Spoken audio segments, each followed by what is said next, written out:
October 1960. The frost had come early. I opened my eyes and saw a gray sky above me. The cold was cutting through my back, and half my body was already numb from lying on the frozen ground. My fingers were stiff, my joints aching. This wasn't where I was supposed to be. My last memory was the jungle in Southeast Asia. Bullets flying, explosions everywhere. I was a soldier, codename Night Owl. I took a hit from a grenade while covering my team's retreat. I should have been dead, but I could still feel the cold. I could still breathe. I forced myself to roll over. The air tasted like dirt and rotting leaves. Right in front of me was a fresh grave. Yellow soil, not yet packed down by rain. A broken tree branch stuck in the top served as a marker. Nothing else. No headstone, no offerings, not even paper money for the dead. Then the pain hit. Not from a wound, something was forcing its way into my head. Memories that weren't mine flooded in like a broken dam. A woman's voice, gentle but proud. Your father is a hero. He's fighting at the front. That same woman, bruises all over her legs, still smiling, putting the best piece of meat into a child's bowl. I just fell. That's all. You eat this rabbit. You need to grow. Under a dim oil lamp, she stitched shoe soles and whispered, Study hard, my little star. You have to make it out of here. Then a man's panicked shout from the village entrance. The Zhou girl, your mother had an accident at the canal. A boulder rolled down. I understood everything now. Two lives crashed together inside my skull, and slowly the pieces fit. My name was Zhou Hanxing, 13 years old. A student at the county middle school, part of the Red Flag Commune's third production team. 7 days ago, my mother, Zhou Shulon, was killed by a falling rock while working on a river canal. She died on the spot. My father, Zhou Weidong, joined the army in the fall of 1946. Word came in the winter of 1947 that he was killed in action. No martyr certificate. No pensión. Nothing. Just my mother's memory of a young man in a faded uniform. My grandfather, Zhou Dashan, was an old hunter living deep in the mountains. Game had been getting scarce these past 2 years. He could barely feed himself. And the original owner of this body, on the 7th day after her mother's death, she collapsed from hunger right here at this grave. She never woke up again. That's when I took over. I pushed myself up from the ground. Every movement made my stomach cramp. Not from injury, from hunger. This body hadn't eaten properly in at least 3 days. I looked at my hands. Small, rough, with thin calluses from years of labor. Dirt was still caked under the fingernails. The cotton jacket I wore was more patches than fabric, and the stuffing had hardened into clumps. These weren't my hands. In my old life, my calluses came from holding rifles. My fingers were strong enough to snap a man's neck barehanded. Now, I probably couldn't even kill a chicken. I exhaled slowly, watching my breath turn white in the cold air. I had to stay calm, adapting to any situation. That was basic survival. I was reborn in 1960, inside the body of a 13-year-old orphan girl. Mother just died. Father long gone. The house was empty, and I was starving to death.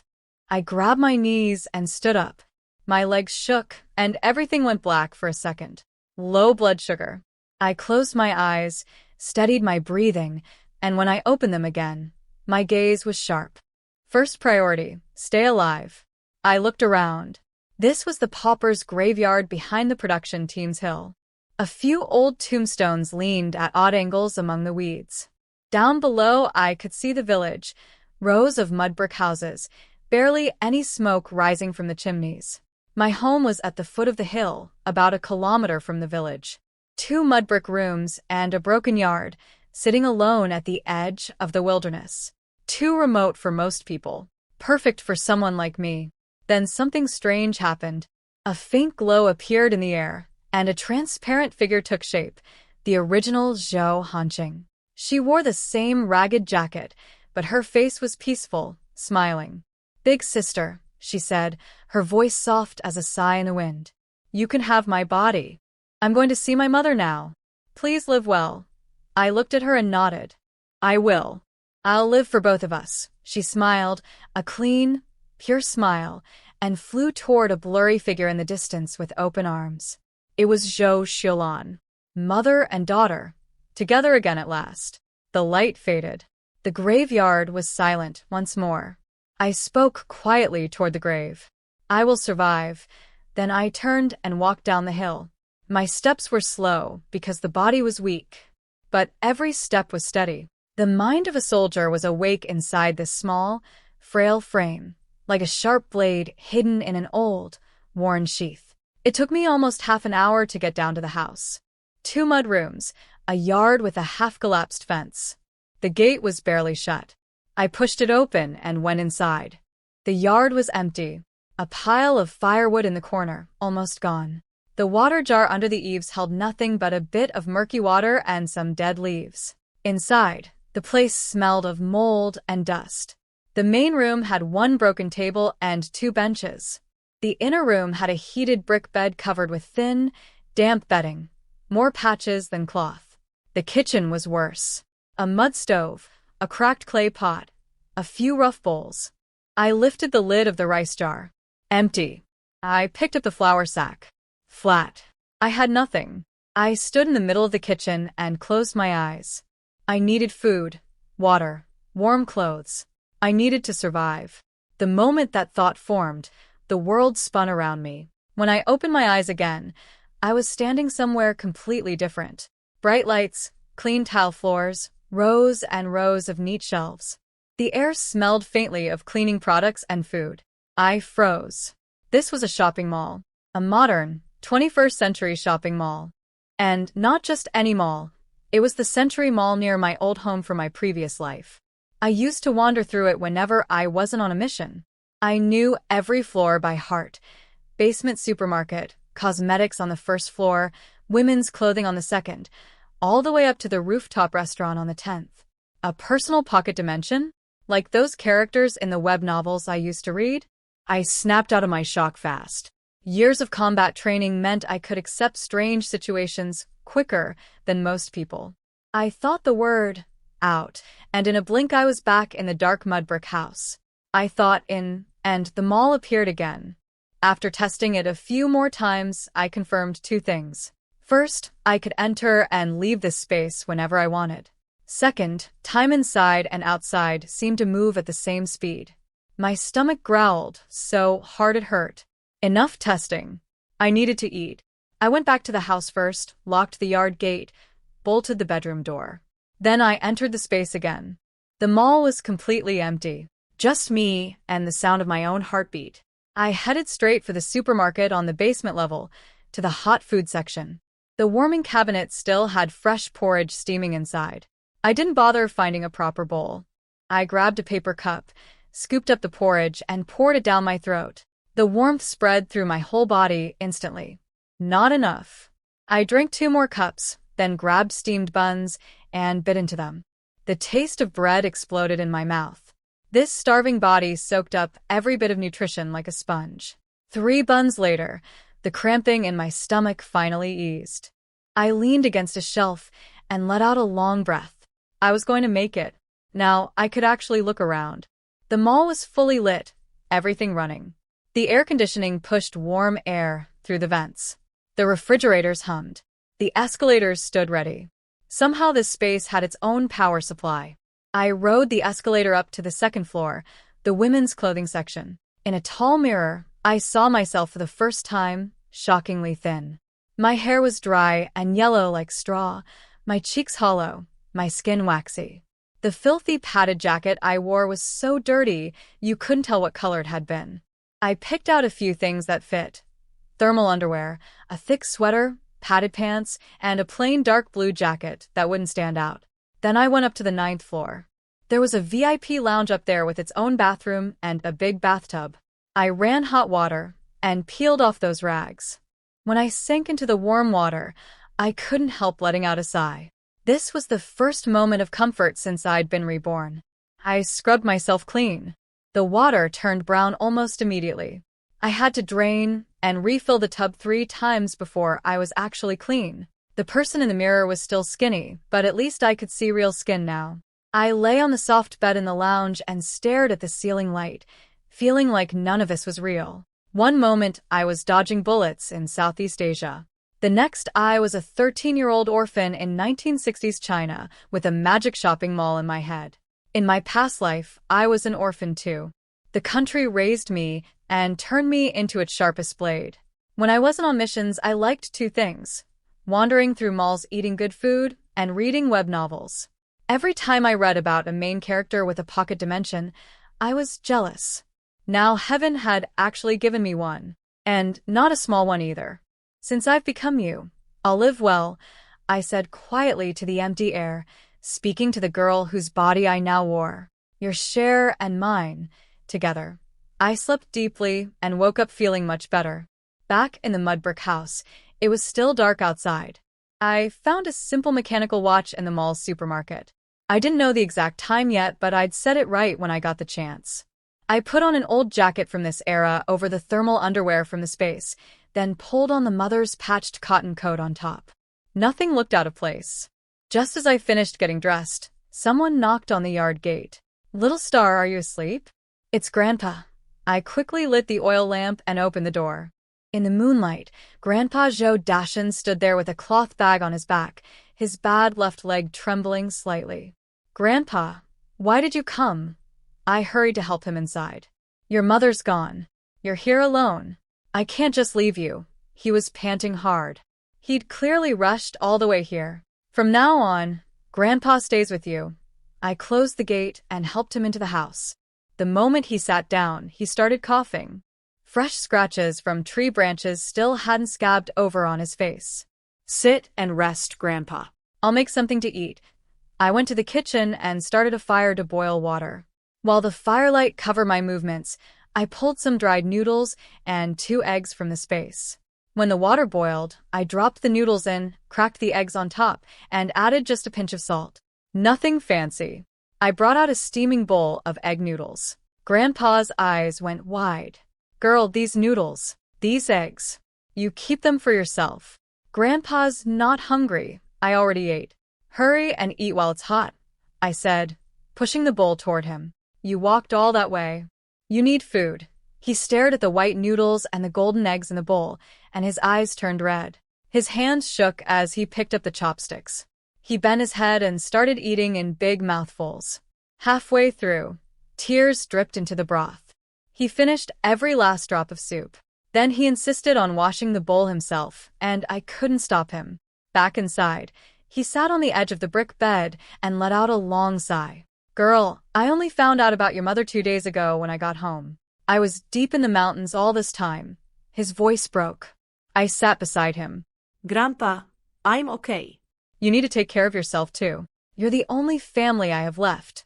That made him cry again. You poor child. Your mother too.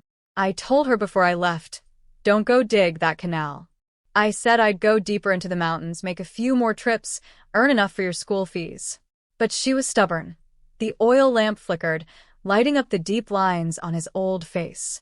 My mother really had been a good woman. In an era when most girls didn't even finish elementary school, she'd pushed to get me through all 6 years and then sent me to the county middle school. Villagers told her all the time, why bother educating a girl? Just marry her off. She always smiled and said, as long as my little star wants to study, I'll pay for it. However far she wants to go. Grandpa had always helped too. Every time he came down from the mountain, he brought game to sell and gave the money to us. But since last year, animals in the mountains had gotten scarce, so he came less often. He pulled a plucked wild chicken from his bag. Tomorrow Grandpa will stew this for you. You need to eat better.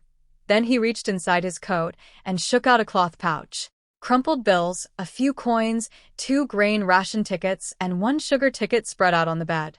Good haul this time, he said, counting. 42 yuan and 36 cents total. Enough for this semester. That was when I noticed the scratches on his face weren't the only marks. There were fresh scrapes too. I found the medicinal wine my mother had left behind. Grandpa, let me put some of this on your face. It'll heal faster. He waved me off. No need, no need. Hunters always get a few scrapes. But he couldn't out-stubborn me. I dabbed the wine gently on his cuts.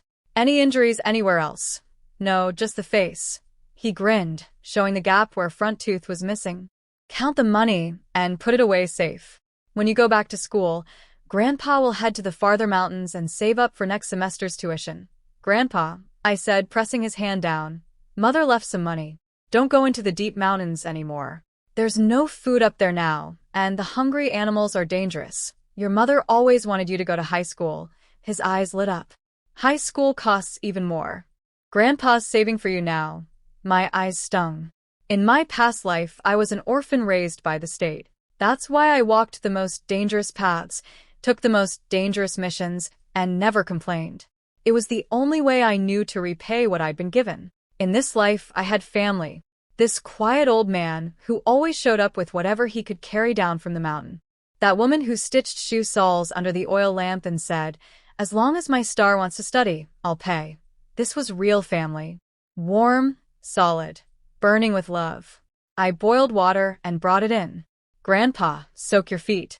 You walked so far. You need to warm up. He put his feet in the hot water and sighed with relief.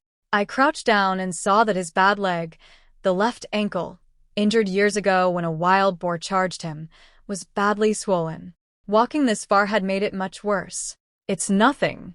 2 days rest and it'll be fine, he said with a smile, but the cold sweat on his forehead told the truth.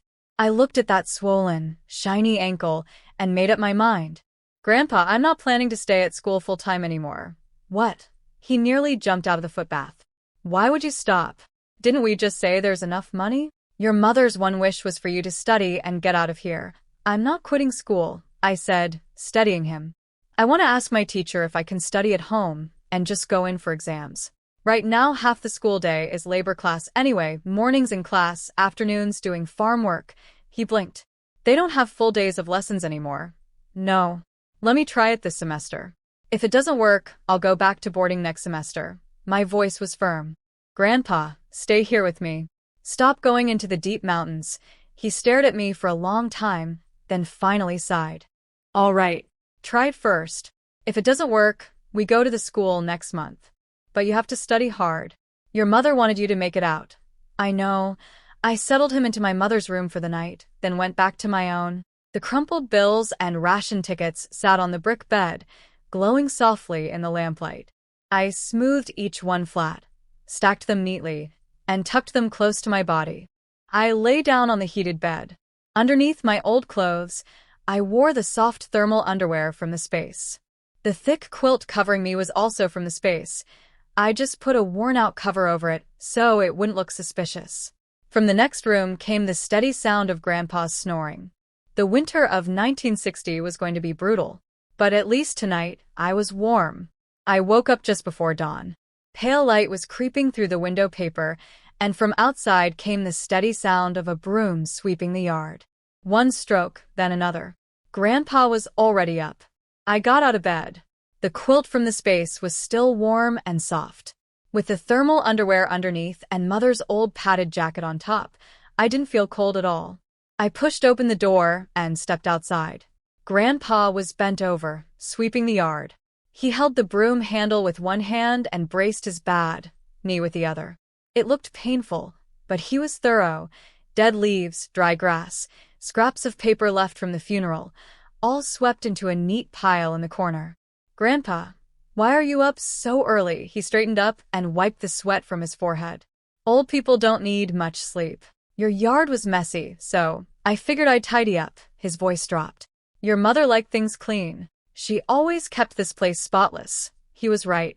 When Mother was alive, the house was poor but always neat. The stove wiped down, the water jar covered tight, even the firewood stacked in perfect rows. But in the 7 days since she died, the original girl had been drowning in grief, and everything had fallen apart. Let me take over, I said, reaching for the broom. No, almost done. He dodged my hand and bent back down. Go check the kitchen. The chicken soup should be ready. I walked into the kitchen. The water jar was full. Grandpa must have gone to the well before sunrise to haul water. The fire in the stove was burning strong, orange flames licking the bottom of the big iron pot.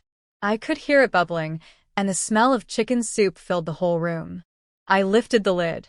Steam hit my face. The wild chicken from last night was rolling in milky white broth, with tiny dots of oil floating on top. In the smaller pot next to it, water was warming. Grandpa had set it aside for me to wash my face. I scooped out some water and splashed it on my face. The cold shocked me fully awake. After washing up, I went back to my room and shut the door. I thought myself into the space. The mall was still bright and quiet. I headed straight for the grain and oil section of the supermarket, grabbed a 10-pound bag of wheat flour and a 5-pound bag of corn flour. Then I thought for a moment and went back for some yeast powder. In this era, people used old sourdough starter to make bread rise. Store-bought yeast would look suspicious. I took just a small packet and wrapped it carefully in wax paper. Back in my room, I poured the flour into 2 rough cloth sacks I'd made from the plainest fabric I could find in the mall's home goods section. The corn flour went into another one. When I carried them into the kitchen, Grandpa was just coming in to add wood to the fire. He saw the flour bags and stopped. "Girl, what's this? Mother bought it a while ago," I said without blinking. "She said when you came to visit, we'd make dumplings together." Grandpa's hand froze.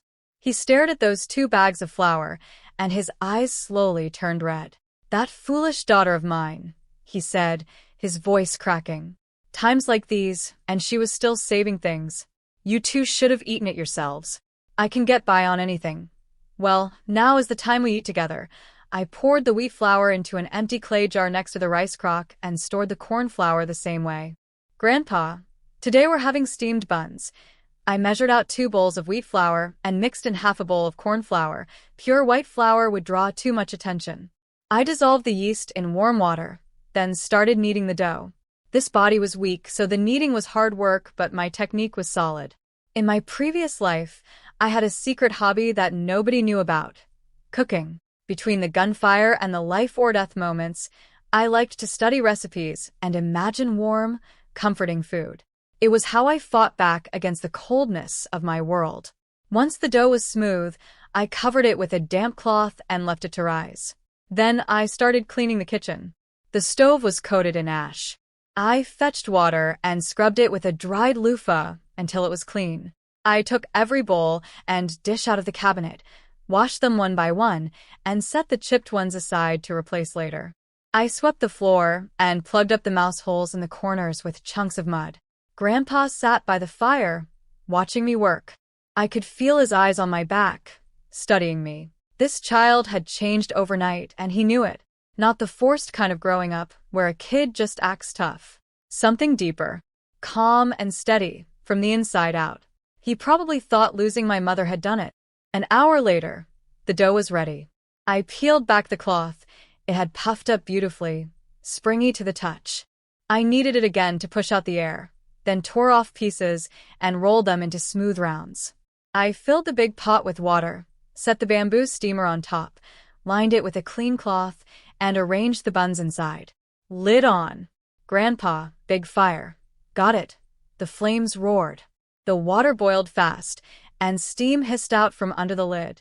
That warm, yeasty smell of steaming bread filled the kitchen. While the buns cooked, I didn't sit around. I went to the bedroom and stripped the bed. The sheets and quilt covers were so stiff they could almost stand on their own. They reeked of mildew and damp. I grabbed a few dirty clothes too and threw everything into the big wooden wash basin. Grandpa poked his head in. "That's a lot. I'll help you wash after." "No need, I can handle it." I picked up the basin. "You watch the fire. Take the buns out when they're done, then I'll go fetch more water. The jar's still full." "It's enough." I carried the basin into my room and closed the door. One thought, and I was inside the space with the whole basin. Up on the 9th floor, the VIP lounge had a proper laundry room, 3 big washing machines in a row, plus dryers and combo units. I picked the largest washer-dryer, stuffed the sheets and quilt covers in. I grabbed a bottle of unscented laundry detergent from the supermarket. In 1960, people only had bar soap and baking soda. Perfume detergent would raise questions. I poured it in, set the cycle, and pressed start. While the machine hummed away, I didn't waste time. I went down to the basement supermarket and grabbed a shopping cart. Household supplies first. 2 large plastic buckets, A few bars of soap with the packaging torn off and rewrapped in plain wax paper, a roll of coarse cotton thread, a few packs of sewing needles. Then the food section. 5 bundles of dried noodles, 2 flats of eggs, 2 bags of salt, a pound of white sugar wrapped in plain paper, and a small jug of cooking oil. Last, the home goods section. 2 heavy cotton quilts, 10 pounds each, fitted with the most ordinary blue floral covers I could find. 2 buckwheat husk pillows. And several pieces of thick cotton fabric I could use as lining for clothes. The cart was half full. I wheeled it back to the laundry room. The machine was still running. 3 hours later, the sheets and covers came out clean and dry. They were soft and fluffy, warm like they'd been dried in the sun, even though it was just a machine. I folded the clean laundry neatly, grabbed 2 large plastic buckets filled with water from the space, and brought myself back to the room. I set the buckets down, opened the door, and peeked out. Grandpa was in the main room sharpening his machete, not looking my way. Good. I carried the buckets to the kitchen. The water jar was already half empty. I scooped the water in 1 ladle at a time until it was full to the brim. The leftover half bucket I took back to my room and stored in the space for later. Outside, I got my first good look at the yard in daylight. A section of the fence had collapsed, leaving a gap wide enough for a person to squeeze through. Anyone with bad intentions could climb right in. Not safe. I remembered learning how to build mud walls from villagers in Africa during one of my missions in my past life. The materials were simple: dirt, water, dry grass. I got to work, hauled over a bucket of water, poured it next to the dirt pile by the wall. Then I picked out a few thick wooden sticks from the firewood pile and dragged them to the gap. That's when reality hit me. This body was too weak. I could barely lift the axe, let alone drive a stake into frozen ground. I gritted my teeth and swung. Once, twice. The stake barely went in. I rested, then swung again. Blisters formed on my hands fast. They popped. The raw skin burned. I tore off a strip of cloth, wrapped my palms, and kept going. Grandpa came out and saw me struggling with the stake.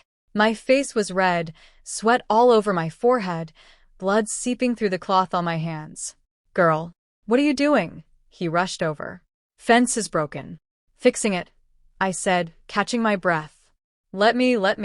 You rest." He took the axe from me. A few solid swings, and the stake stood firm. He picked 4 more and hammered them in around the gap like it was nothing. While he worked on the stakes, I mixed the mud, dirt, water, chopped dry grass, stirred with a stick. The mix had to be just right, not too wet, not too dry. By the time the stakes were in, the mud was ready. Grandpa looked at the big pile of mud, then at me. "You're building a wall." "Mud wall. Sturdy." We worked together. He slapped the mud onto the frame, and I handed him chunks.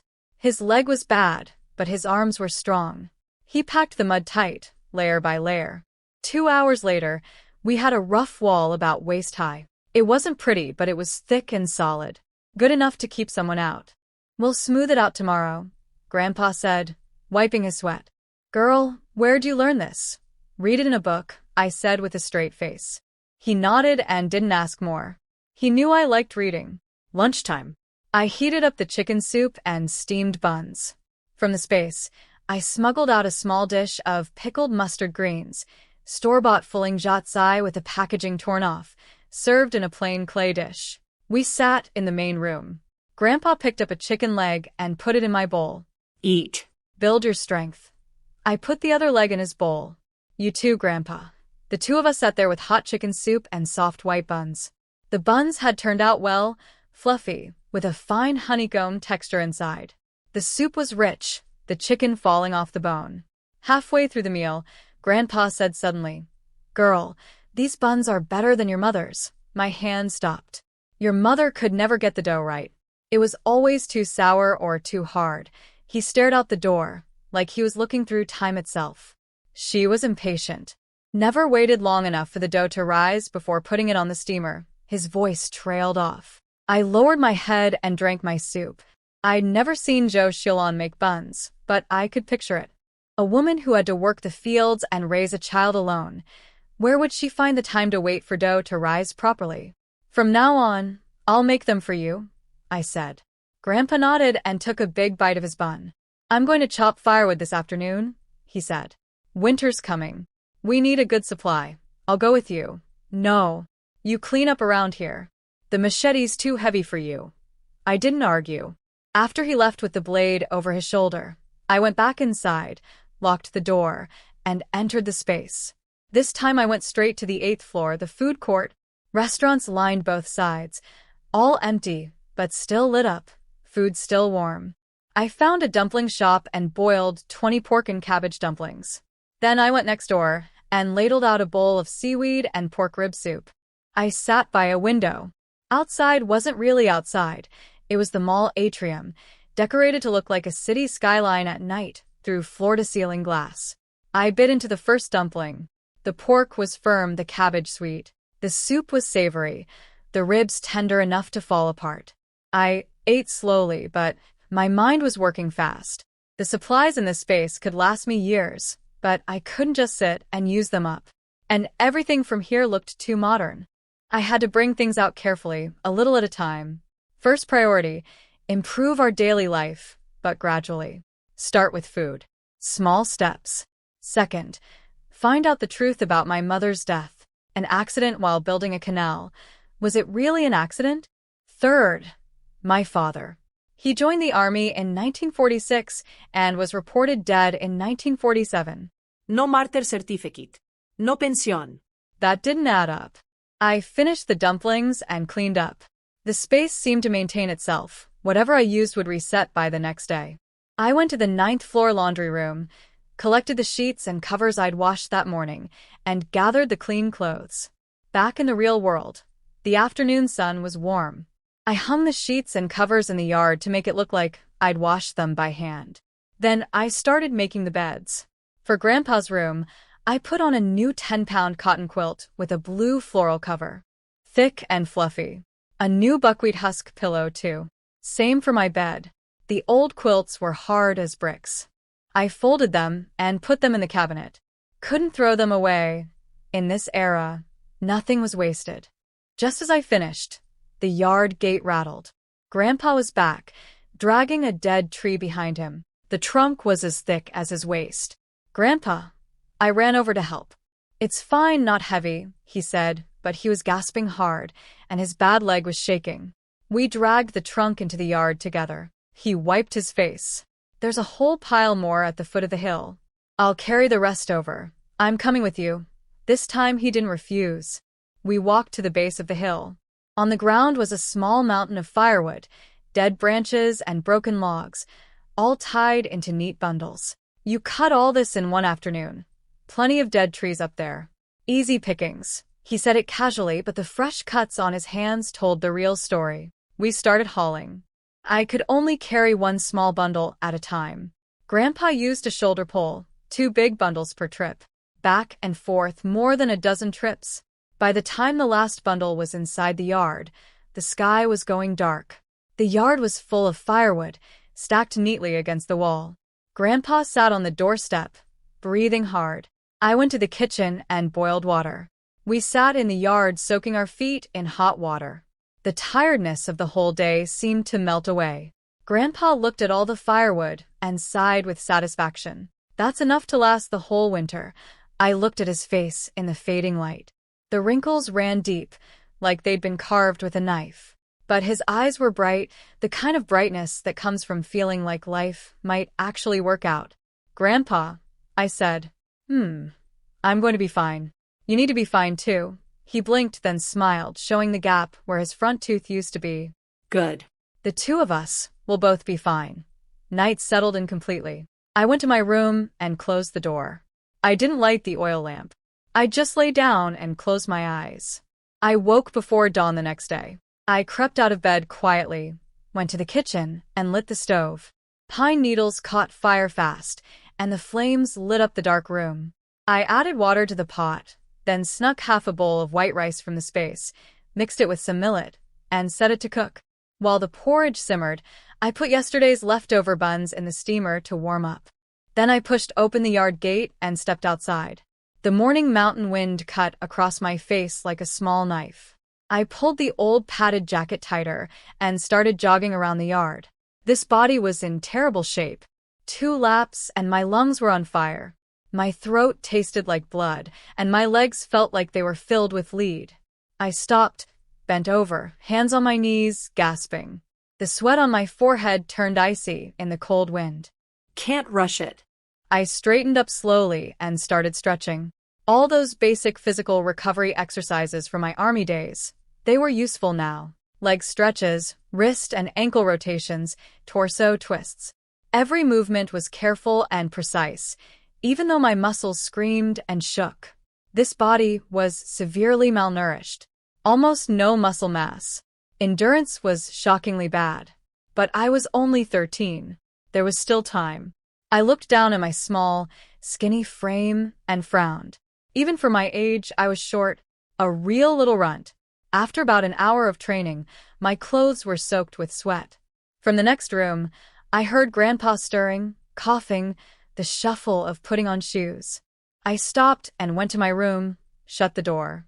A quick thought, and I was in the space. Up on the 9th floor, I took a fast hot shower in the VIP bathroom, changed into clean underclothes, and pulled the same patch jacket back on over everything. I left the sweaty clothes in the space's laundry room. By the time I came out, Grandpa was just opening the main room door. "Up this early, girl?" He noticed the slightly damp ground in the yard and looked puzzled. "Couldn't sleep. Moved around a bit," I said, heading to the kitchen. "Porridge is almost done, Grandpa. Wash up and eat." Breakfast was thick rice and millet porridge, reheated white flour buns, and a small dish of leftover pickled vegetables. We sat at the little table in the main room and ate in quiet. Grandpa finished 2 bowls of porridge, set down his bowl, hesitated, then said, "Girl, I'm thinking of going back up the mountain today." I looked up at him. "I left in such a hurry. There's still some things at the cabin I need to bring down." He avoided my eyes. "Just going to pack up and come back." I saw right through him. "Just picking up things? Grandpa, you want to check the far mountains too, don't you?" He looked sheepish, caught. "Last time, up at Tiger Gully, I set a trap. Felt like I caught something big, but I had to rush down the mountain before I could check.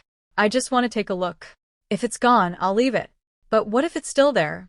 The animals up there are starving and mean right now," I said, putting down my chopsticks. "Grandpa, Mother left enough money for my school. You don't need to risk your life for more." I know. He rubbed his hands together. "I just want one last trip before winter sets in. If there's something, great. If not, I come straight back." No delay. "Look, we got plenty of firewood, and you'll be fine here at home." I could see that stubborn spark in his eyes. An old hunter who'd spent his whole life in those mountains, that pull toward the forest, that hope of one more catch, couldn't be talked away with a few words. So I stopped arguing. But I looked him straight in the eye. "Then promise me this. Be careful. No matter what, 3 days. 3 days at most, and you come home. I'll be waiting." "Yes. 3 days, I promise." He jumped at the opening. I went to the kitchen, packed the 5 or 6 leftover buns into a clean cloth bag. When he wasn't looking, I slipped in 2 boiled eggs from the space. I handed him the bag. "For the road. Don't skip meals." He took the bag, weighed it in his hand, and his eyes got red. "You keep these for yourself, child." "I have more," I said. Then, after a pause, "Tomorrow I'm going to the school to talk to my teacher about studying from home." Grandpa tensed up right away. "Talk to the teacher nicely. If they say no, then you stay at school and study properly. Don't be stubborn about it. I know how to handle it." I nodded. I figured the teacher would probably agree. In this era, lots of rural kids went to school part-time, especially during busy farming seasons or when families hit hard times. My grades were good. If I offered to study at home and show up for every exam, the teacher would most likely go along with it. Grandpa finished eating, grabbed his patched-up fertilizer sack, slung it over his shoulder, and headed for the door. At the gate, he turned back. "Girl, lock the door tight at night. When I get back, we'll build that fence wall higher and stronger." "Okay," I said. "The gate's getting old, too. We'll fix that together when you're back." "Deal." He pulled on his worn cotton hat with a frayed brim, waved his hand, and called out, "I'm off. 3 days. I'll be back. I watched his slightly hunched figure disappear down the path into the morning mist. Then I closed the gate and bolted it. Back in the kitchen, I washed the dishes. The thin layer of sweat from my morning workout was sticky and uncomfortable. I went to my room, locked the door, and slipped into the space, straight up to the 9th floor. I filled the big bathtub with hot water and sank in. The heat soaked into my aching muscles, and I leaned against the edge of the tub with my eyes closed, thinking, this body's foundation was too weak. Exercise alone wouldn't be enough. I needed proper nourishment and medical care. Ideally, I'd find a skilled traditional Chinese doctor who could prescribe a recovery formula. Right now, in this era, the real masters were still around and practicing. In a few years, once the political movements picked up, they'd be much harder to find. Tomorrow I was going to the county town anyway. I could ask around. After the bath, I felt refreshed and clear-headed. But I didn't leave the space yet. Instead, I went to the gym on the same floor. The equipment was all there: treadmills, elliptical machines, weight training stations. I got on the treadmill first, set it to the slowest speed, and walked for 20 minutes to let my body adjust. Then I moved to some basic strength exercises, all very light, all focused on recovery. Living alone at the foot of a remote hill, I needed to be able to protect myself. My combat skills from my past life were carved into my soul, but this body had to catch up first. After my workout, I felt good, muscles sore but alive. I went to the 8th floor food court in the space and had a bowl of yam and millet porridge with some stir-fried vegetables. My stomach was still weak, so I stayed away from anything greasy or spicy. There would be plenty of time for hot pot and barbecue later, once I recovered. After eating, I went to the 9th floor bedroom. There was a computer on the desk. I pressed the power button. Nothing happened. So the space copied everything in the mall, but anything that needed an outside network or connection to the real world didn't work. It was like a frozen slice of another time, standing still. I wasn't disappointed. I just fell onto the soft bed and took a nap. Daytime in the space was free time, and I needed the rest. When I woke up, I felt sharp and refreshed. I went back to the real world.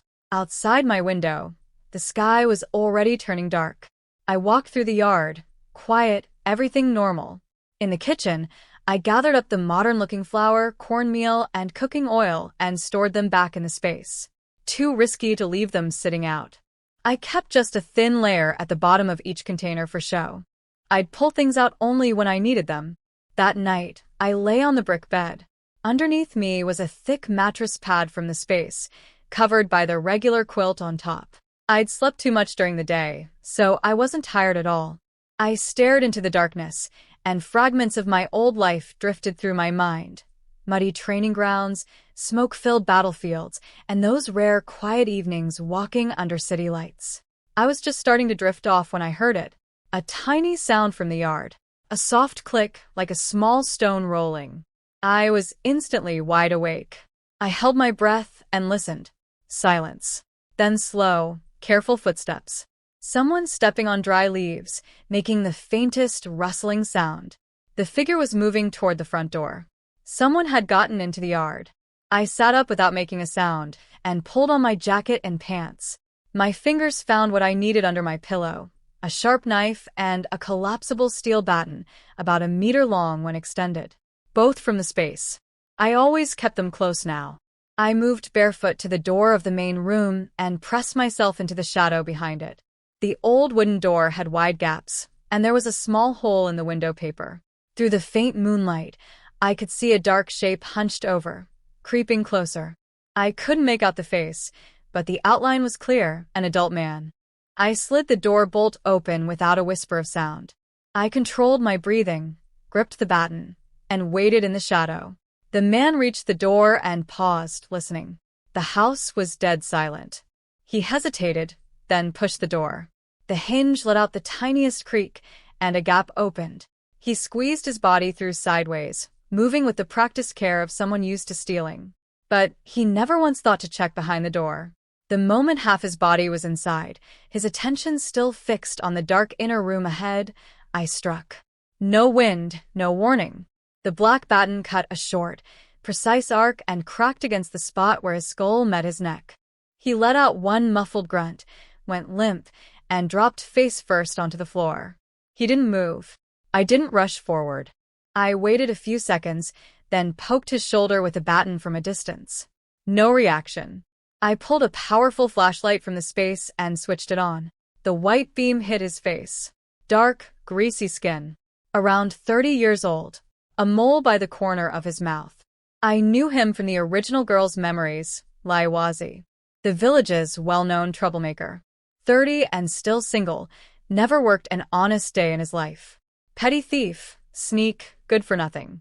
His mother was the village's worst gossip, the loudest voice that used to spread ugly rumors about my mother behind her back.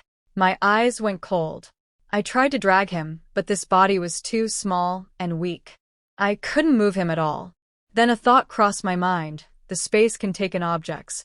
Can it take in a person? I focused my mind and locked onto the unconscious body on the floor. He vanished. My heart jumped. I entered the space immediately. There he was, lying on the clean tile floor of the mall's first level, still out cold. It worked. I left the space, turned off the flashlight. The room was dark again. I went to the yard gate and listened carefully. Nothing outside. I opened the gate and looked around. In the corner of the yard, someone had stacked rocks against the fence wall, a stepping platform to climb over. I let out a cold breath through my nose. I pulled those rocks into the space too. No more easy way in. Then I slipped out the gate, closed it gently without bolting it. I'd be back soon, and disappeared into the night, heading toward the back of the hill. I already knew the terrain around the village from the original girl's memories. Halfway up the back hill, there was a steep slope with a relatively flat stretch of bushes at the bottom. Nobody went there. At the top of the slope, I looked around. Silent. Empty. I released Lai Wazi from the space. He was still unconscious. I raised the baton, aimed at his right shin, judged the force carefully, and swung hard. A sharp crack cut through the quiet night. His body jerked violently. A strangled, guttural sound came from his throat, but he didn't wake up. My face showed nothing. I kicked him once. His body tumbled down the steep slope, crashing through dead grass with a rattling noise. A few choked groans mixed in, until the bushes at the bottom swallowed him up. Then silence. I'd calculated the height and angle. It wouldn't kill him, but combined with the broken leg, it would hurt plenty. Enough to keep him down for a long while. Enough to make him and that vicious mother of his wonder what happened, get scared, and think twice before ever targeting this helpless orphan girl again. I stood at the top and listened for another minute. Nothing but wind. Then I turned and made my way home, silent as a shadow. I checked the fence wall all around the yard. No new marks.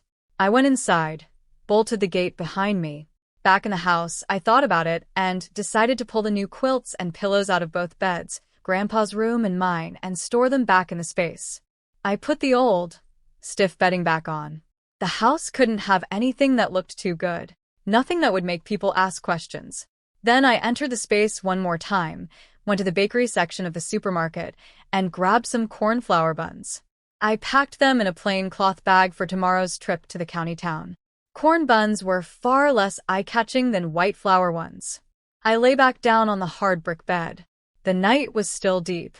I stared up at the wooden beams in the darkness, my eyes sharp as a blade. This was only the beginning. I opened my eyes right at dawn. Years of military life had built a clock inside me. No matter how tired I was, I woke on time. I didn't get up right away. I lay on the brick bed and listened. Wind howling past the roof, a few dogs barking far off. Nothing else. Safe. I sat up and slipped into the space. Hot water was always running in the 9th floor bathroom. I washed up fast and looked at myself in the mirror. My face had a tiny bit more color after these past few days of eating properly, but it was still pale. The worst part was my hair, yellow and dry like straw, hanging to my shoulders, split ends everywhere. I touched it and frowned. Hair like this was ugly, hard to manage, and got dirty fast. I made up my mind. I'd cut it all off soon. Back in the real world, I put on the original girl's old gray-blue padded jacket, patches on top of patches. Underneath, I wore the warm fleece-lined underwear from the space. Dark brown cotton pants, also from the space, the plainest style I could find. On my feet, the thick cloth shoes Mother had stitched last year. Old but solid. I pulled on a dark blue cotton hat and tugged the brim low, covering half my face. I strapped on a woven basket pack, the most common thing in the countryside, good for carrying stuff without drawing attention. From the space, I dug out an old-style brass padlock that looked like it had some years on it. I locked the house door, then the yard gate. Both locks shut tight. I checked the sky. The eastern horizon was turning pale, but the sun wasn't up yet. If I hurried, I could catch the ox cart at the village entrance. I walked fast toward the village. A few early risers carrying water buckets spotted me and froze for a second, then quickly looked away. I kept my eyes forward, my step steady, as if I didn't notice the staring and whispering. At the village entrance, the familiar ox cart was already waiting. The old yellow ox stood chewing dry grass. 2 women were already on the cart. One was Auntie Yang, the village chief's wife, round-faced, about 40, wearing a dark blue headscarf. The other was Auntie Li, the cart driver's wife, thinner, busy arranging eggs in a basket. "Zhou girl, there you are," Auntie Yang waved. "Going back to school today?" I nodded and climbed onto the cart, sitting near the edge. "Need to take care of some things at school." Auntie Li glanced at me and sighed. "Your mother." "I'm sorry, child. Study hard." "That's all she ever wanted for you." I answered and said nothing more. A few more people trickled in. Some going to sell eggs at the market, some to buy cloth, some visiting relatives. Greetings flew back and forth, and the cart got noisy. But almost nobody talked to me. A few women glanced my way, then quickly turned their heads and whispered to each other. That deliberate kind of ignoring, it stung worse than open hostility. I didn't care. I pulled my hat brim lower, closed my eyes, and pretended to doze. The chatter blurred into background noise while I ran through my plan. First, go to the school about switching to home study and picking up textbooks. Then find a traditional Chinese medicine doctor. Everyone here? Hold tight, let's go. Uncle Li cracked the whip in the air, just the sound, not hitting the ox. The old yellow ox lumbered forward. The cart creaked and swayed as it rolled out. The morning wind bit at our faces. Everyone on the cart hunched their shoulders against the cold. I pulled my scarf up over my nose, leaving only my eyes showing. Through the gap in the fabric, I watched the other passengers. Auntie Yang and Auntie Li were whispering to each other, glancing at me now and then. A few other women huddled together, their voices low, but scraps drifted over. "Cursed her father and mother both, born under an unlucky star. Stay away from her." My eyes went cold, but I didn't move. An hour later, the cart rattled into the town. It was small, one main street lined with a supply cooperative, a post office, a clinic, and a few general stores. The road was packed dirt, and every cart that passed kicked up clouds of dust. "We're here. Heading back at 2 in the afternoon. Don't be late." Uncle Li pulled the cart to a stop and shouted the reminder. Everyone climbed off. Auntie Yang paused before getting down, looked at me like she wanted to say something, then changed her mind and followed the others. I waited until most people had scattered, then slowly climbed down. I walked over to Uncle Li and pulled a wax paper bundle from my basket, a pound of white sugar, along with 10 cents. I held both out to him. "Uncle Li, thank you for coming to get me at school that day." He froze, then waved his hands frantically. No. Keep that for yourself, child." "I didn't do anything special, just ran over to tell you. You did a lot." My voice was calm but firm. "If you hadn't come when you did, I wouldn't have made it home to see my mother one last time. Please take this." I pressed the paper bundle into his rough hands. "I'm not alone anymore. My grandpa came down from the mountain to stay with me. Don't worry." Uncle Li held the sugar, and his hands trembled. White sugar was precious in these times, expensive and hard to find even with money. He looked at this skinny little girl in front of him, and his eyes turned red. "You take care of yourself," he said, his voice cracking. "If you need anything, come to me. Your mother was a good woman." I nodded. Then he leaned in and lowered his voice. "By the way, stay home these next couple days. Your mother died working on the commune's canal project. The commune and the village should be sending someone to visit you. Might be some compensation too." Wait for them. Don't go running around. I'll be home after I'm done at the school today, I said. Cart leaves at 2. Don't forget. Uncle Lee, don't wait for me. I shook my head. I don't know how long things will take at school. If I'm late, I'll just come back tomorrow morning. Leave on time. Don't hold everyone up because of me. He hesitated. Well, be careful on your own. Finish your business and get home early. I will. I said goodbye to Uncle Lee and headed toward the bus station with my basket on my back. The town was just a stop along the way. I still needed to take a long-distance bus to reach the county seat, about an hour's ride. When I got to the station, a bus was just about to leave. A beat-up green coach sat in the yard with its door open.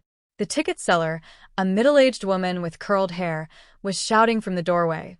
County seat, last call. Leaving now. 20 cents a ticket. I walked over and paid. She tore off a ticket, waved me on impatiently.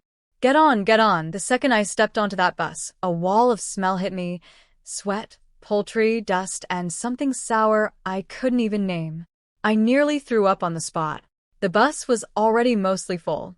Chicken cages and duck crates were stacked in the aisle, birds flapping and shedding feathers everywhere. A few old men puffed on hand-rolled tobacco pipes, the smoke mixing with all the other smells. Someone was carsick already, face white, hand clamped over their mouth. I fought back the nausea, held my breath, and scanned the bus.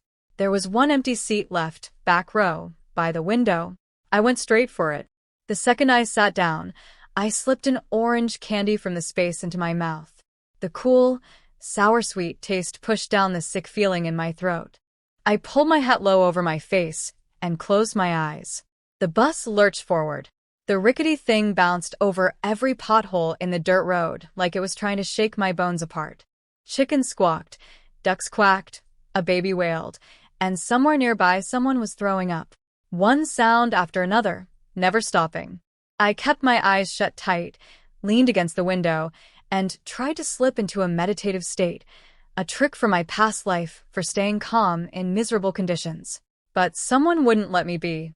About 10 minutes in, a fat middle-aged woman squeezed into the aisle next to me.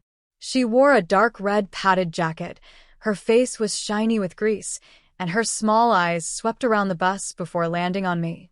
Hey, little girl. She was practically shouting, spit flying toward my face. Get up, let me have that seat. I didn't move. She got impatient and reached for my arm. You hear me? Move. Young people these days, no respect for elders. I opened my eyes. The look I gave her was ice cold and razor sharp, like a poisoned blade aimed right at her outstretched hand. She flinched. Her hand froze in midair. Ma'am, I said. My voice wasn't loud, but the bus went quiet. Everyone was watching. I'm not feeling well. I can't give up the seat. Not feeling well? She blinked, then cranked her volume even higher. You look perfectly fine to me. You just don't want to move. Young people today have no manners, no respect. Her yelling drew back up from the crowd. She's right, just give up the seat. Little girls shouldn't be so rude. Look at her, dressed in rags, and she's acting like she's somebody. Most of the voices came from a few women around the same age, plus 2 teenage girls, maybe 16 or 17, wearing decent floral jackets and braided pigtails. Those 2 were having the most fun, egging things on with smirks on their faces. I stood up slowly. I was short. Standing, I barely reached the fat woman's shoulder. But when I straightened my back, pushed up my hat brim, and showed my eyes, calm, far too calm for a 13-year-old, the noise in the bus died down on its own. Ma'am, I said, each word clear and separate. I'm not refusing. I can't. I have seizures. Seizures? She froze. Epilepsy? I said, my expression completely flat. The doctor said I can't get stressed or overworked. That's why I'm going to the county hospital today. If I have a fit right here on this bus, thrashing, biting people, are you going to take responsibility? Sharp intakes of breath rippled through the bus. The women who'd been backing her up changed their tune fast, edging away from me. Epilepsy scared people in this era. When someone had a seizure, they looked like they'd gone mad. Nobody wanted to be near that. The fat woman's face flushed red, then went white. She pointed at me. You. You're making that up. How convenient. Want to test it? I took one step toward her, letting my eyes go dark and distant. I'm already feeling dizzy. Nauseous. My hands and feet are going numb. That's usually how it starts. You don't come near me, she scrambled backward. Then I turned to the two girls who'd been heckling the loudest. Sisters, you were just talking about respecting elders. That was beautifully said. I'm too sick to learn from your example. But look, this Annie's back hurts so bad. She can't stand. You two are kind and beautiful. I'm sure you'd be happy to give her your seats, right? Their faces dropped instantly. The fat woman's eyes lit up. She swung toward them. Yes, yes. Thank you, girls. My back is killing me. I really can't stand much longer. But we didn't, one of them started. Weren't you just setting an example for everyone? I added. Or was that all just talk? Every pair of eyes on the bus turned to the two girls. Trapped, their faces burning red. They couldn't find a way out. The fat woman didn't wait. She barged over and wedged herself between them, her wide body taking up a seat and a half. The girl on the edge nearly fell off and had to jump up. Hey, that's our seat, the standing girl said, close to tears. I know, the fat woman settled in like she owned the place. But you're practicing respect for elders, aren't you? Be good girls and let an old woman rest. Oh, my poor back. She wiggled around, shoving the other seated girl until she couldn't sit comfortably either. The standing girl shot me a vicious glare. I gave her a crooked little smirk, sat back down in my window seat, pulled my hat over my eyes, and closed them again. Nobody bothered me for the rest of the ride. I went through 3 more candies before the ticket seller finally yelled, "Wake up. County seat. Get ready to get off." I opened my eyes and saw familiar streets through the window. The county bus station was bigger than the town's, but just as run down. The bus barely stopped before people started shoving their way off. The two girls grabbed their baskets and glared at me one more time on their way out, pure hatred in their eyes. I didn't care. I waited until most people were off, then slung my basket on my back and stepped down at my own pace. On the platform, those two girls were talking to a middle-aged man in a cadre's uniform, pointing in my direction. I gave them one glance, ignored them, and walked straight out of the station. The county streets were wider than the town's. Whitewashed brick buildings lined both sides, their walls covered in red slogans. Socialism is great, hard work and self-reliance. Serve the people. Bicycles rang their bells as they rolled past, the trendiest way to get around in this era. Once or twice a green army jeep drove by, drawing envious stares from the people on the sidewalk. I followed the route in my memory toward County No. 1 Middle School. The school was on the east side of town, about a 20-minute walk. The iron gate stood open. Inside the guardhouse, an old man was warming himself by a small fire. Sir, I'm Zhou Hanxing, Class 2, first year. I'm here to see my homeroom teacher, Teacher Yang. He looked me over, then nodded. Go on in. Teacher's office is on the 2nd floor. Thank you. I walked into the school grounds. It was the only middle school in the county. A few rows of red brick buildings for classrooms, a small dirt field in the middle with an old basketball hoop. Class was in session, and I could hear students reading aloud from inside. I went straight up to the 2nd floor and found the first-year teacher's office. I knocked. Come in. A gentle man's voice. I pushed the door open. The office was small, 4 desks, 3 teachers working. By the window sat my homeroom teacher, Teacher Yang, early 30s, black-framed glasses, a faded mouse-style suit that had been washed too many times. Teacher Yang. He looked up, surprised. Zhou Hanxing? Have you taken care of things at home? Yes. Thank you for your concern. He set down his pen and studied me. I knew from the original girl's memories that he remembered her well. The village girl whose father's file said, killed in action, whose mother insisted on keeping her in school, whose grades were always near the top. When word came about the accident, he'd worried she would drop out. Here for class today, he asked. No. Y pausa. Teacher Yang, I want to apply for a leave of absence. The other 2 teachers both looked up. Teacher Yang frowned. Leave of absence? Why? If it's about tuition, the school can apply for a reduction. It's not tuition. My mother already set aside this semester's fees. I shook my head. I want to study at home and come back for the final exams. He stared at me. Study at home? Can you manage that? My mother died a few days ago in an accident. My voice was steady. The office went completely silent. Right now it's just me and my grandfather, who's old and not in good health. I want to study at home so I can take care of things there too. Teacher Yang was quiet for a moment.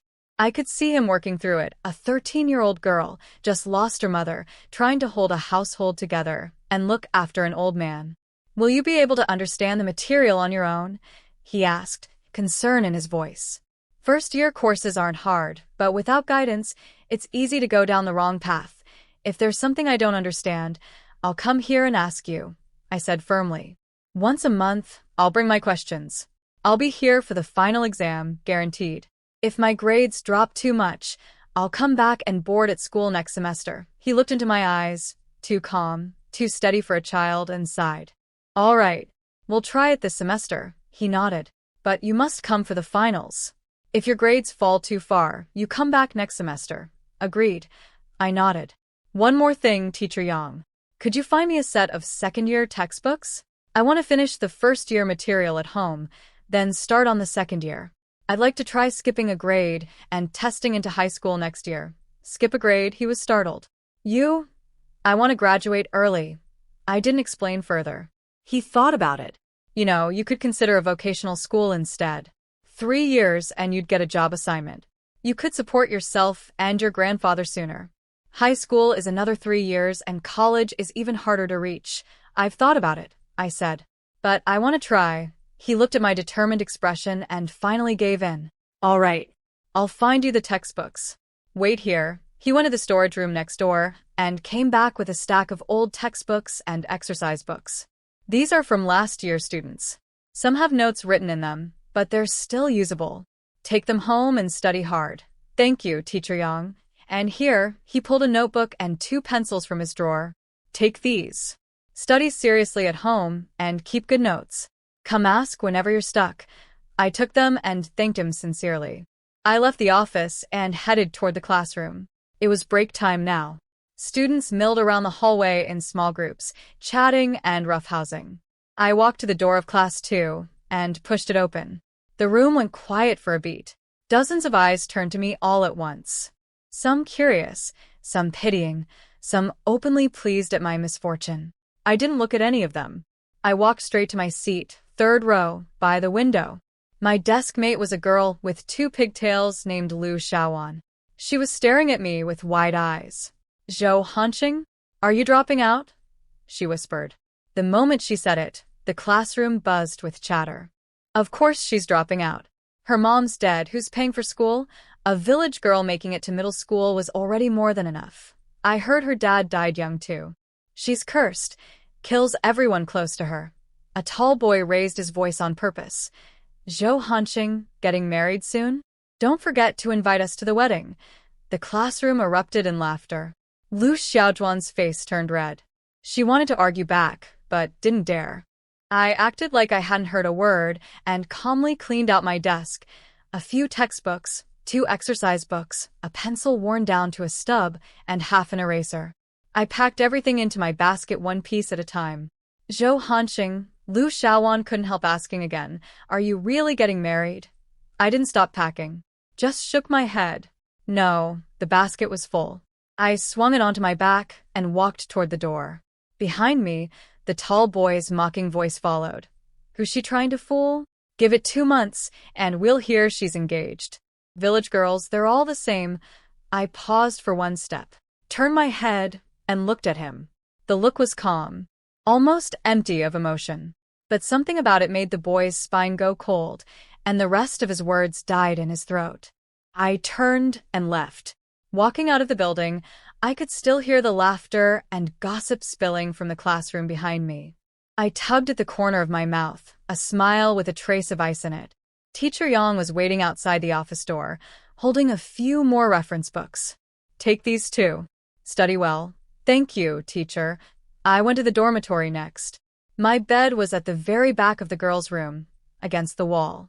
None of my roommates were there. They were all in class. The dorm auntie, a kind old woman, helped me roll up my bedding and pack my toiletries. Zhou, Will you be coming back to stay? She asked quietly. Probably not. I tied the bedroll tight with rope.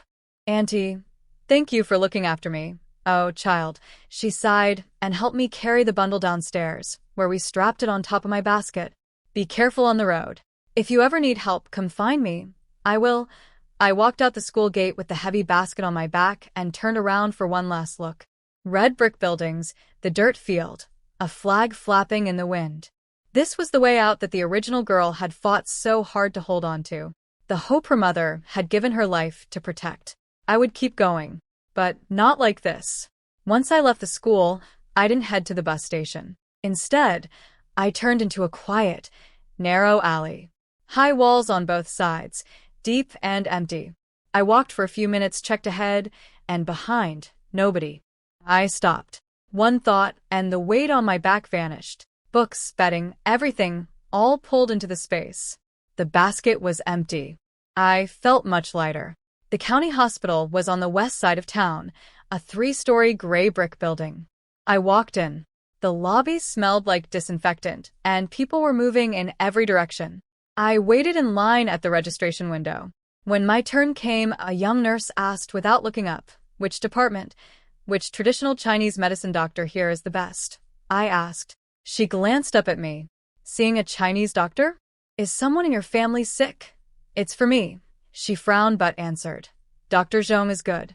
Internal medicine, room 3. Down the hall on the right, 6th door. There's a sign that says Chinese medicine." I followed the hallway and found the room. A wooden plaque on the door read, "Chinese medicine, Zhong Shimao," in brush-written characters. I knocked. "Come in." The office was small. One desk, 2 bookshelves packed with old thread-bound medical texts, and an examination bed against the wall. Behind the desk sat a thin man in his 50s, wearing reading glasses, studying a yellowed medical book. Dr. Zhong. He looked up, surprised to see a kid. "Where are your parents, child?" "I came alone." I sat down across from him. He took off his glasses and looked at me closely. I knew what he was seeing. A pale face, colorless lips, a body far too thin.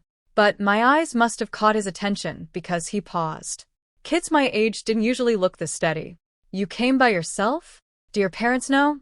"I don't have parents anymore," I said evenly. "My mother just died. My father's been gone a long time."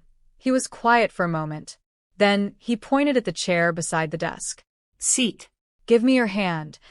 I placed my right wrist on the pulse cushion. His 3 fingers pressed down gently, and he went still, concentrating. After a long time, he had me switch to the left hand. The whole process took about 10 minutes. His frown deepened the entire time. Finally, he pulled his hand back and rubbed the bridge of his nose. "Your body," he said carefully, "you must already know how bad it is." I nodded. "Malnutrition. Weak." "It's more than malnutrition," he sighed. "It's severe. The damage has reached your foundation. Your spleen and stomach are weak. Both your energy and blood are depleted. You don't have enough warmth in your body." He paused. "At your age, has your monthly cycle started?" I searched the original girl's memories. "No, as I thought," he nodded. "Cold has built up inside you, and your channels are blocked. Do your hands and feet get cold easily? Are you sensitive to cold weather?" "Yes." "Have you been badly chilled before? Or spent a long time in cold, damp conditions?" I thought of the original girl, wearing thin clothes to school in winter, sleeping under a rock-hard quilt that barely kept out the cold. I nodded. Dr. Zhong sighed again. "Medicine alone won't do much right now. Your body is too weak for strong prescriptions. Harsh medicine would hurt more than help. The most important thing is food. Eggs, meat, real nutrition. Stay warm. Soak your feet in hot water every night. If you can, take hot baths regularly. It's going to take at least 2 years of careful recovery. You're not prescribing anything?" I asked. "I could write a mild formula for gradual conditioning," he said, picking up his pen. "But it only works if you're eating properly. Without nutrition, no amount of medicine will help." I thought about it. "Let me try food first. After winter, I'll come back and let you check my pulse again. If it's not enough, we'll add medicine then." He gave me a surprised look. This wasn't how most patients talked. Most people begged for pills immediately. But my thinking was clear, and he could see that. All right. He nodded. Winter is coming. Whatever you do, stay warm. Don't let yourself get chilled again. Dress thick, eat hot food. I will. Thank you, Dr. Zhou. I left the office and walked out of the hospital. In the lobby, I checked the wall clock. 2:30 in the afternoon. I pulled out the mechanical watch from inside my jacket and set it to match. Standing outside the hospital doors, I took a deep breath. Dr. Zhou had confirmed what I already suspected. This body needed time and patience, but I had the space. I had plenty of food and everything I needed. Give me time, and I'd rebuild this body from the ground up. Now it was time to go home. I didn't go to the bus station. Instead, I walked toward the edge of town and turned onto a small trail, a mountain path that Mother Zhou Xilon used to take with the original girl.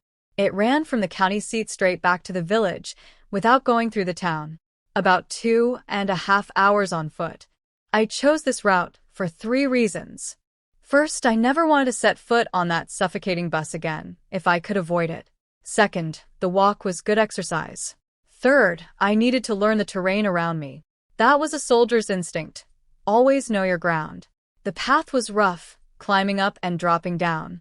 I carried the empty basket on my back and walked at a steady pace, not fast but not stopping unless I needed to. When I got tired, I rested, pulled out boiled eggs and corn buns from the space, drank some warm water. I passed a few villagers chopping wood along the way. They all kept their distance. Nobody came close.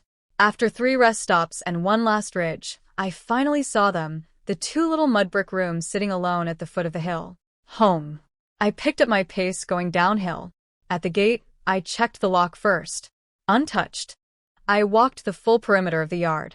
The fence wall had no new damage.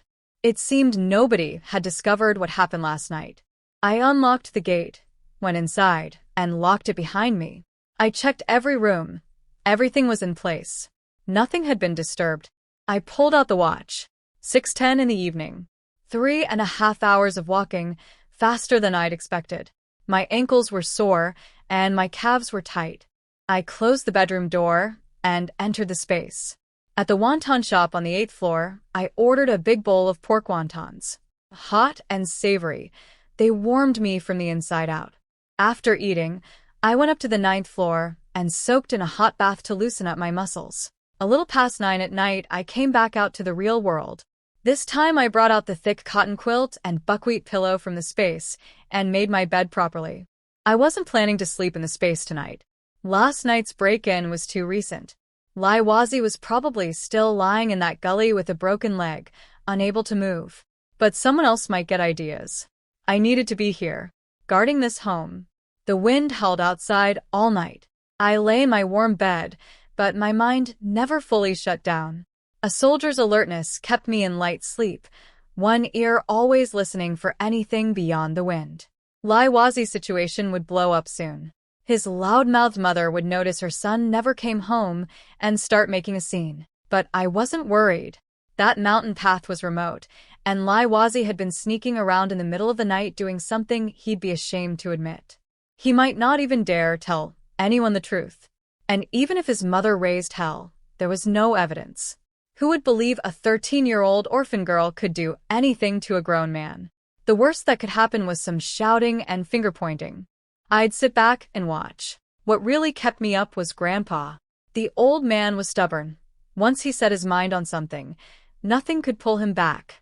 He'd promised to just check his traps and come home, but I'd seen the determination in his eyes. The mountains were dangerous right now. Barely any game left, and the starving animals that remained were more aggressive than ever. Grandpa's bad leg and his age made everything riskier. While I lay there worrying, dozens of miles away in the deep mountains, Grandpa was huddled in a corner of a dry cave, wrapped in his worn-out cotton jacket.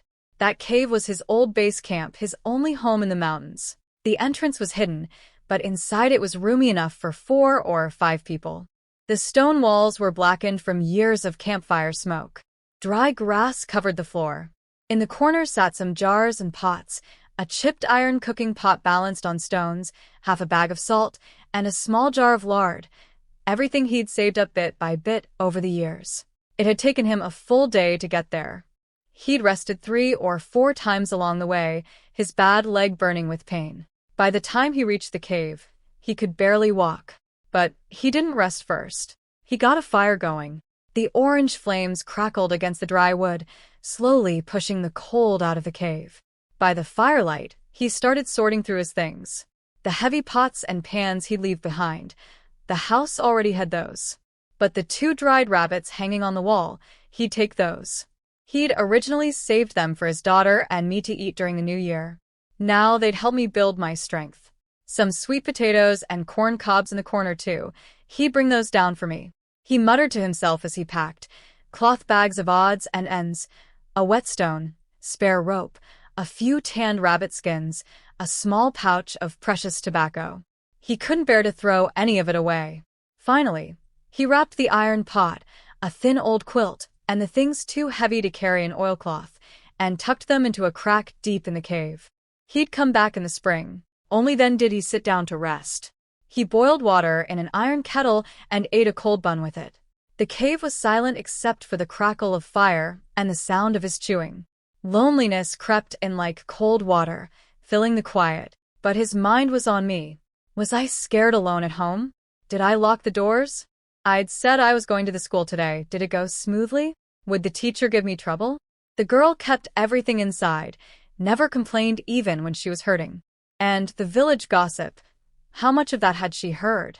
He thought about my eyes, too calm for a child, and it made his heart ache. It was like I'd hidden all my tears and weakness overnight. It pained him, and it also felt strange. Maybe losing a mother really could force someone to grow up that fast.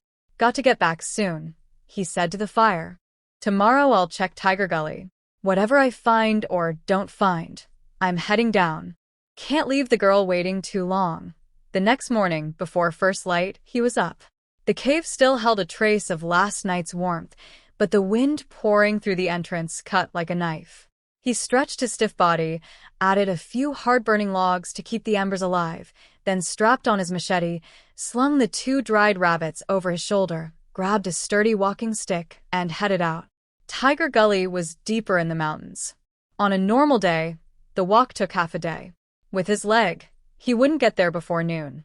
He'd found the spot last autumn, hidden, where wild boars and badgers used to pass through. He'd set several snares and pit traps there, but had to rush down the mountain before he could check them. That was months ago. The trail got worse the deeper he went. Tangled roots, dead vines, bare branches. His breathing grew heavy, and the pain in his leg came in waves. Cold sweat ran down his forehead. But he pushed through, step by step, driven by one stubborn thought. What if? What if he'd caught something big? Sell it, and my school fees and living expenses would be covered for years. His daughter's dying wish was for me to keep studying. As my grandfather, he had to carry that wish forward. 2 years of drought had stripped the outer mountains bare. People had dug up every root and peeled every piece of bark they could find. The animals had fled deep into the wilderness. The further Grandpa walked, the heavier his heart sank. No fresh droppings, no tracks. Nothing alive. Just wind moaning through the naked trees. The sun climbed overhead and started to sink before he finally reached Tiger Gully, a narrow ravine hidden by dense forest, full of jagged rocks. He hurried to the first trap, pushed aside the camouflage of dead branches and leaves. The pit was empty, just a few rotting leaves at the bottom. The snare nearby was the same. The rope had been eaten away by weather, hanging limp and useless from a tree. Second trap. Third. He checked every single one. Nothing. All empty. Only at the last snare, the most hidden one, did he find anything. Old bloodstains, dried black. A patch of bushes crushed flat by something thrashing hard. An animal had been caught, but it had torn free and escaped. From the color of the blood and how old the marks looked, it had happened at least a week ago. Grandpa stood in front of those crushed bushes and didn't move. His walking stick slipped from his hand and clattered to the ground. The last spark of hope went out.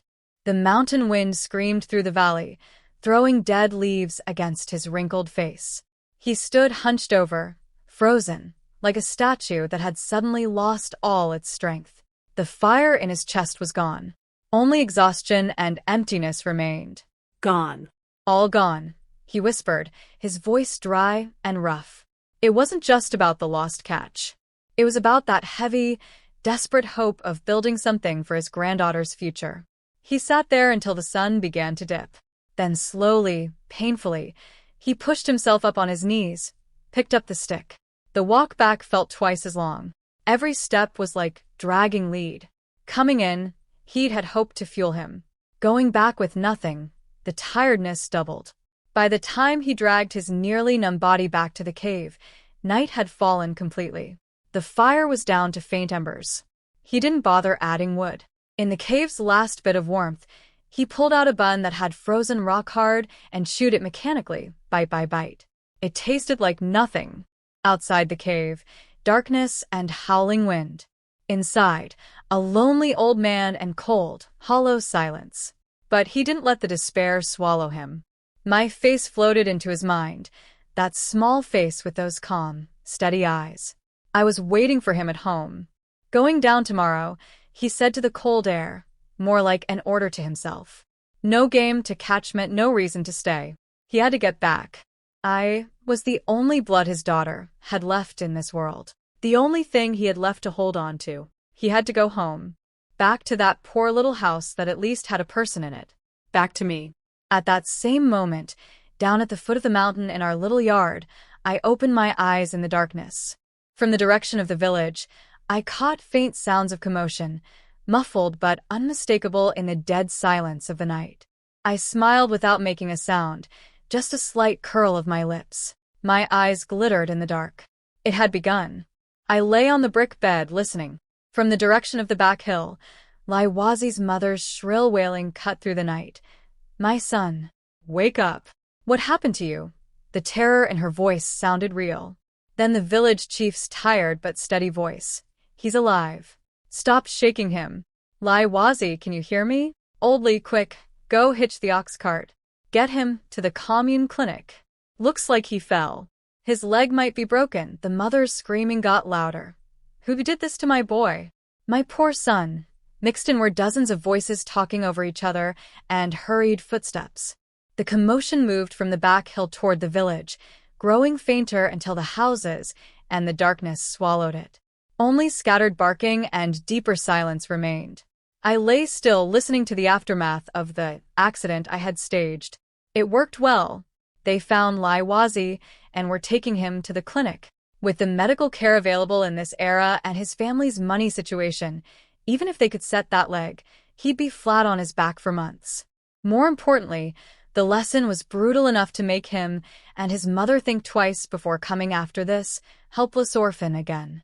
With that thread handled, my thoughts drifted to older, darker memories. The original girl's memories of everything her mother had endured over the years came into sharp focus. My father, Zhou Weidong, lost his parents young. He was practically an orphan, surviving on scraps from different households. One day in the mountains, looking for food, he met Zhou Xilan, my mother, who was learning to hunt with her father. She was kind.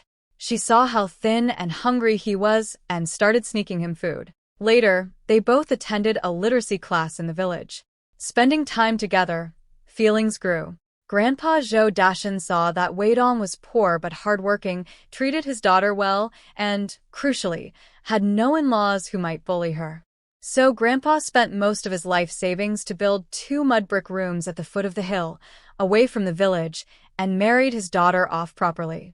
The good days lasted less than a year before Weidong joined the army.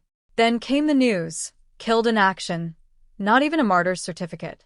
Half of Mother's world collapsed. The other half was torn apart by Weidong's so-called relatives, especially his cousin Zhou Weibei and that cousin's wife, Wang Jinfeng. Weibei was a few years older, already married. The moment news of Weidong's death arrived, the couple showed their true faces. First they called Mother a husband killer, said she'd cursed Weidong to death. They were actually the ones living in Weidong's family home, but they claimed Mother was the one squatting on Zhou family property and tried to throw us out. When they couldn't drive her away, they turned to sabotage, mocking her, docking her work points, grabbing the best portions when grain was distributed. Wang Jinfeng's tongue was pure poison. She spread the ugliest rumors she could invent about my mother. Mother endured it all. For me. She always said, "We won't fight with them. You just study hard, test your way out of here, and that'll be enough for me." But now mother was gone. And I wasn't the little girl who needed her mother's thin shoulders for shelter. Some debts were due. I thought about her house. A few years back, during the Great Leap Forward, every household had to hand over their iron pots and tools to be melted for the steel satellites. When the communal kitchens fell apart these past 2 years, many families didn't even have a decent pot. They cooked in clay jars and cracked basins. Our 2 thick iron pots were old pieces Grandpa brought down from the mountain early this year, never collected. Now they were rare treasures. My eyes went cold. I sat up and entered the space. The mall was bright and silent as always. First, I went to the watch counter and carefully set every clock, wall clock, and wristwatch in the space to match the real time outside. 10:42 p.m. Still early. I needed to wait. Wait until the village sank into its deepest sleep. The hours before dawn, that was the right time to pay a visit. I wandered down to the basement level. Next to the supermarket was a decent-sized pharmacy, glass cabinets full of medicine. I walked in and scanned the shelves. Grandpa's leg, badly swollen the other day, was an old injury made worse by fresh strain. In my past life, I'd learned battlefield first aid, but chronic injuries like his were outside my expertise. Maybe I could find some anti-inflammatory patches or pain medication. My fingers brushed across rows of medicine boxes, but I stopped. No. The packaging and ingredient labels were too modern. Grandpa was old and observant. If he asked where these came from, I'd have no good answer. And I wasn't sure modern drugs would be safe for a body from the 1960s. Unknown side effects were a real risk. Has to be a real doctor, I muttered. When Grandpa got back, I'd find a way to take him to the county hospital, maybe even a provincial one. If it could be treated, great. If not, at least we could manage the pain. Money wasn't the problem. Rice and white flour from the space were as good as gold in this era. The hard part was how to bring things out safely, how to explain where they came from, and how to avoid drawing greedy eyes before I was strong enough to protect myself. This body was still too weak. A 13-year-old orphan girl in 1960 was an easy target. I had to move carefully, step by step. I set aside the medicine idea and took the escalator upstairs. In the children's clothing section, I picked out a few black down jackets and padded coats, warm, thick, and dark enough to blend into shadows. I also grabbed 2 floral cotton jackets in the style common in the Northeast, not stylish, but wearing one over my other clothes would let me fit right in when needed. Then the men's section. Grandpa's jacket was useless. The cotton inside had clumped into hard lumps that held no warmth at all. I chose 2 sets of heavy fleece-lined thermal underwear for him, plus 2 dark blue padded coats in an old-fashioned cut that felt thick and warm to the touch. With scissors, I carefully cut off every label and any detail that might reveal these came from another time. I folded them and set them aside. When Grandpa got home, I'd find a way to get him into these. My stomach growled softly. All this planning and scheming apparently burned energy too. I went to the 8th floor food court and had a bowl of mild chicken broth rice noodles, eating slowly. Dr. Zhou had told me to eat small amounts often and rebuild my stomach and body gradually. Full and rested, I changed into the all-black children's down jacket and pulled on a matching black knit cap. I practically disappeared into the shadows. Back in my room, I listened. Total silence.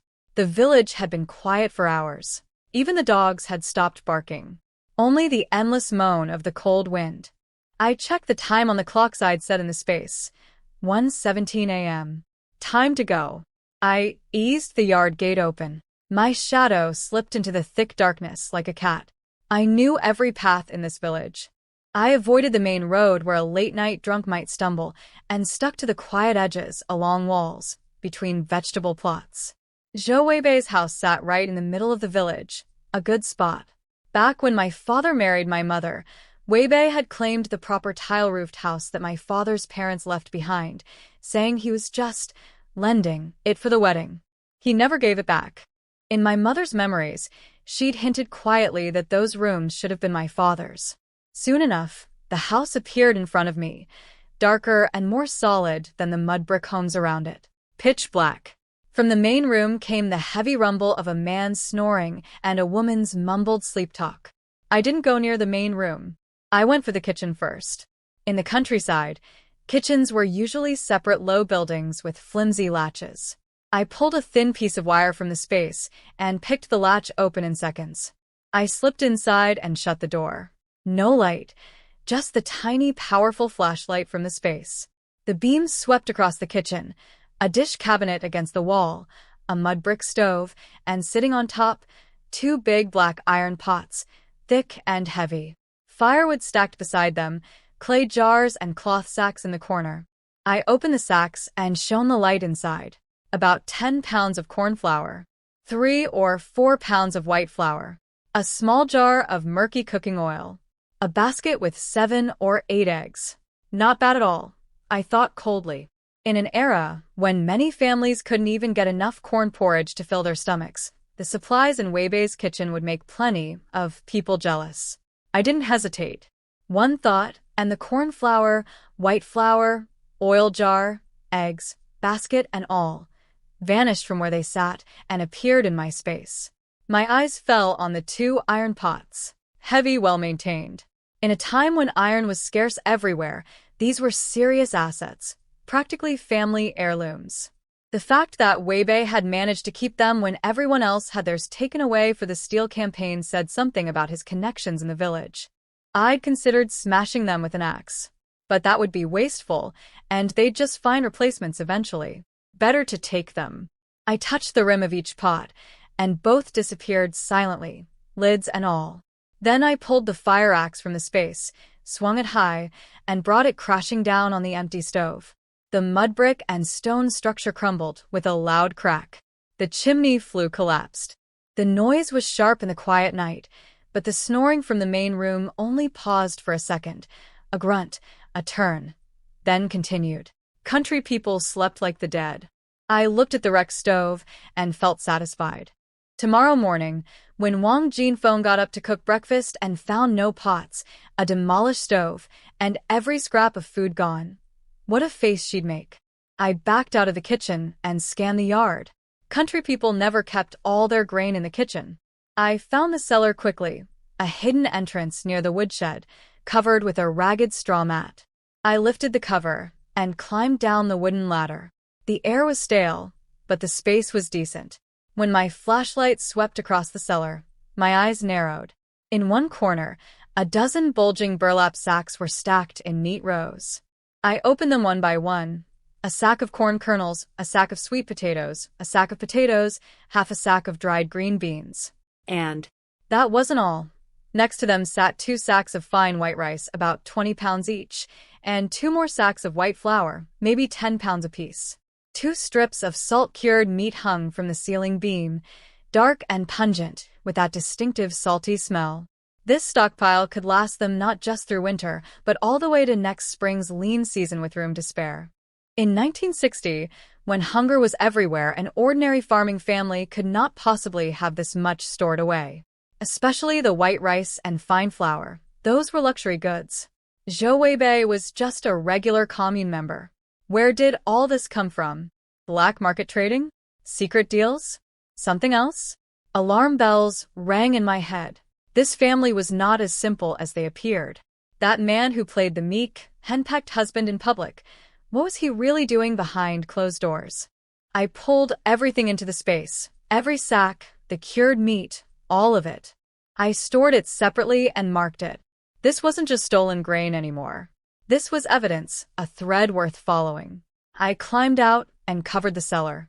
Then I looked toward the main bedroom. Wang Jinfeng's sharp, cruel face floated through my mind. This was the woman who'd screamed, "Husband killer," at my mother louder than anyone, who'd spread the most vicious gossip, who'd taken the most pleasure in bullying a widow and her child. She deserved a special souvenir. I walked to the outhouse in the corner of the yard. Country outhouses were primitive, a pit in the ground with 2 wooden planks laid across the top. I examined the planks. They were already starting to rot. I took out a tool from the space and carefully sawed most of the way through one of them at the key weight-bearing point, leaving just enough wood connected to make it look naturally worn. The moment anyone stepped on it with any real weight, it would snap. Ideally, Wang Jinfeng would step out in the middle of the night, falling into a cesspit that would give her something to think about for a while. I cleaned up every trace of my presence and left Wei Bei's house without a sound.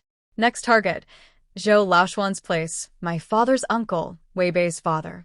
The old compound was bigger, housing Laoshuan and his wife, plus Wei Bei's younger brother Zhou Weinan's family. More than a dozen people total. A household that could raise a son like Wei Bei and stand by watching while he tormented a dead brother's widow and orphan for years. I didn't expect much good from any of them. Their yard wasn't far. Same method. I slipped into their kitchen. The hall was similar. One big iron pot, an iron kettle, an iron shell thermos, a jar of white pork lard, about a dozen eggs, and some mixed grains. Their cellar was in the back garden, better hidden. The supplies inside were much more modest than Wei Bei's, mostly sweet potatoes, and corn, very little refined grain, no cured meat. I took it all anyway. Passing the chicken coop, I disturbed the 5 or 6 hens inside. They started clucking softly, sounding like they were about to get loud. I moved fast, one thought, and the entire flock vanished into the space, instantly falling into a deep sleep. When I was done, I moved through the darkness like a shadow, back to my own little yard. Gate locked, door bolted, I went straight into the space. One corner was now piled high with tonight's haul, 2 separate stacks of grain and supplies, one from Wei Bei's house, one from Laoshuan's. Next to them, several chickens lay sleeping. I checked Wei Bei's pile first. Beyond the food, there were some odds and ends. My eye caught a plain clay jar with a lid, nothing special to look at. It had been sitting in the corner of his cellar, and I'd swept it up with everything else without thinking. I picked it up. Heavy. I lifted the lid. Inside, instead of pickles or sauce, the jar was stuffed full of paper, bills, and ration tickets, crammed in tight. I tipped everything from the clay jar onto a clean glass counter in the space. First, stacks of bills, 10s, 5s, 2s, 1s, all bundled neatly, plus plenty of smaller bills and coins. I counted carefully. 831 yuan and 10 cents. In an era when a factory worker earned 20 or 30 yuan a month, this was a fortune. But that wasn't all. Underneath the cash was a thick pile of ration tickets, provincial grain coupons, local grain coupons, cloth tickets, sugar tickets, soap tickets, even a few rare industrial vouchers and bicycle tickets. I held up one of the sugar tickets and looked at the pile of money again. Zhou Weibei was a regular farmer. Where did an ordinary commune member get this kind of wealth? This was not earned by honest labor. I wrapped everything back up in wax paper, put it in the jar, and stored it in the safest corner of the space. This unexpected find could prove very useful down the road. The cloth tickets especially. I could use them as cover to buy fabric, which would give me a believable explanation for the good materials I had in the space but couldn't bring out directly. Next, I turned to the sleeping chickens. I reached down and touched one of the hens, body temperature normal, breathing steady, just deeply asleep. I tried bringing one out of the space, setting her on my bedroom floor. Within seconds, she fluttered her wings, stood up groggily, and let out a confused cluck. I immediately pulled her back into the space. The moment she entered, she went limp and fell asleep again. Now I understood. Any living creature other than me would fall into a protective sleep the moment it entered the space. Good news. It meant the space's secret stayed safe, and I could store live animals as food reserves without worrying about them making noise or starving inside. In here, I'm in complete control, I said quietly. Looking at those plump hens and the rooster, I decided not to keep them alive. I'd slaughter and clean them all. Grandpa and I would eat well this winter. He needed the nutrition, and so did I. I sorted everything from the night's work.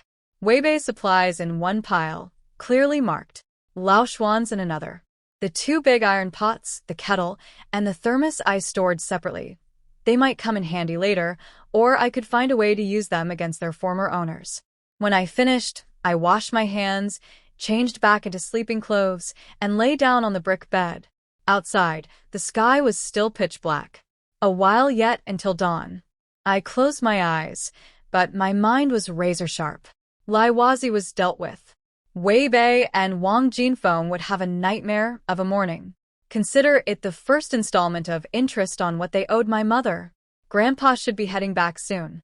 Once he was home, the two of us would settle into this little yard for the winter. I'd focus on studying, training, and healing this body. He could rest and let that leg recover. Tonight, I'd let out some of the poison that had been building up for years for my mother and for myself. 3 a.m, the deepest part of sleep. And right on cue, Zhou Weibei woke up needing to pee. He dragged on a jacket, shuffled into his shoes, and stumbled through the dark toward the outhouse in the corner of his yard. The night wind hit him and he shivered, half awake now, grumbling to himself. The outhouse door was ajar. He pushed it open and stepped onto those 2 familiar wooden planks out of pure habit. Crack. The sound cut through the silent night like a gunshot.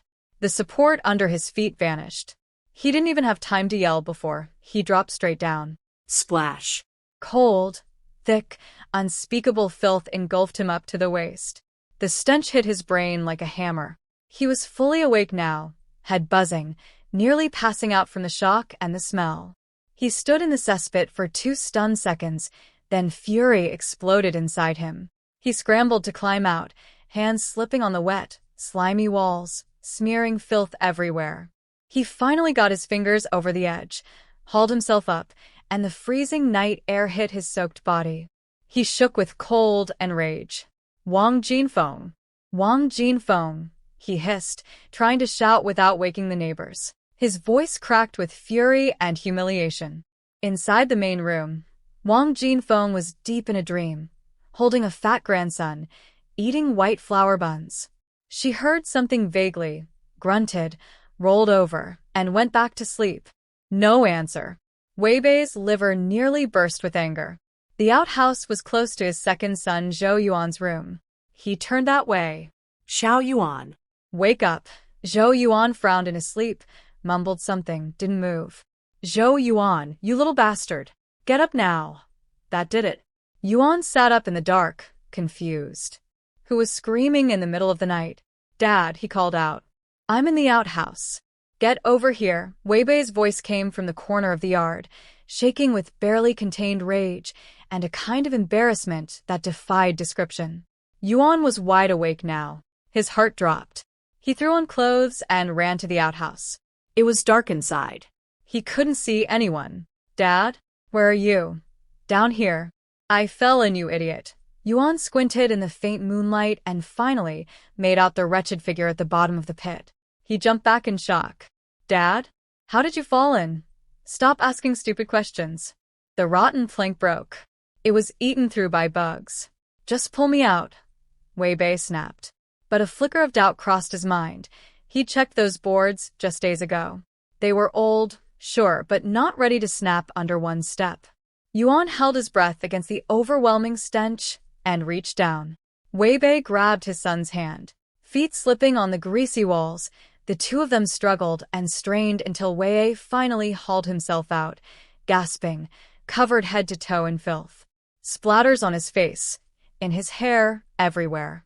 Yuan looked at his father, dripping, reeking, barely recognizable, then at his own hand and sleeve, now smeared with the same muck. His face went green. Dad, I'll go wake Mom to boil water. We both need to wash. Now, his voice was almost crying. He was shivering from the cold. Wei Bei nodded, face dark as a thundercloud. Yuan ran to the main room and pounded on the door. Mom. Wake up. Something happened. Wang Jinfeng's nice dream shattered. She exploded with anger from inside. What are you howling about in the middle of the night? Nobody sleeps in this house anymore. Mom, get up and boil water. Dad fell in the outhouse pit. While I lay warm in my bed, the chaos I'd planted was blooming beautifully across the village. It started at Wei Bei's house. His oldest son Zhou Ming's wife, Xiao Zhaodi, shook her husband awake. Something's going on. I hear your dad and little brother out there. Ming got up, went outside, and found his father and brother standing in the yard, filthy, reeking, barely visible in the moonlight but impossible to ignore by smell. "Dad? What happened? Why does it stink so bad?" Ming covered his nose. Wei Bei's face was black with rage. "Don't ask." "Just get your mother to boil water."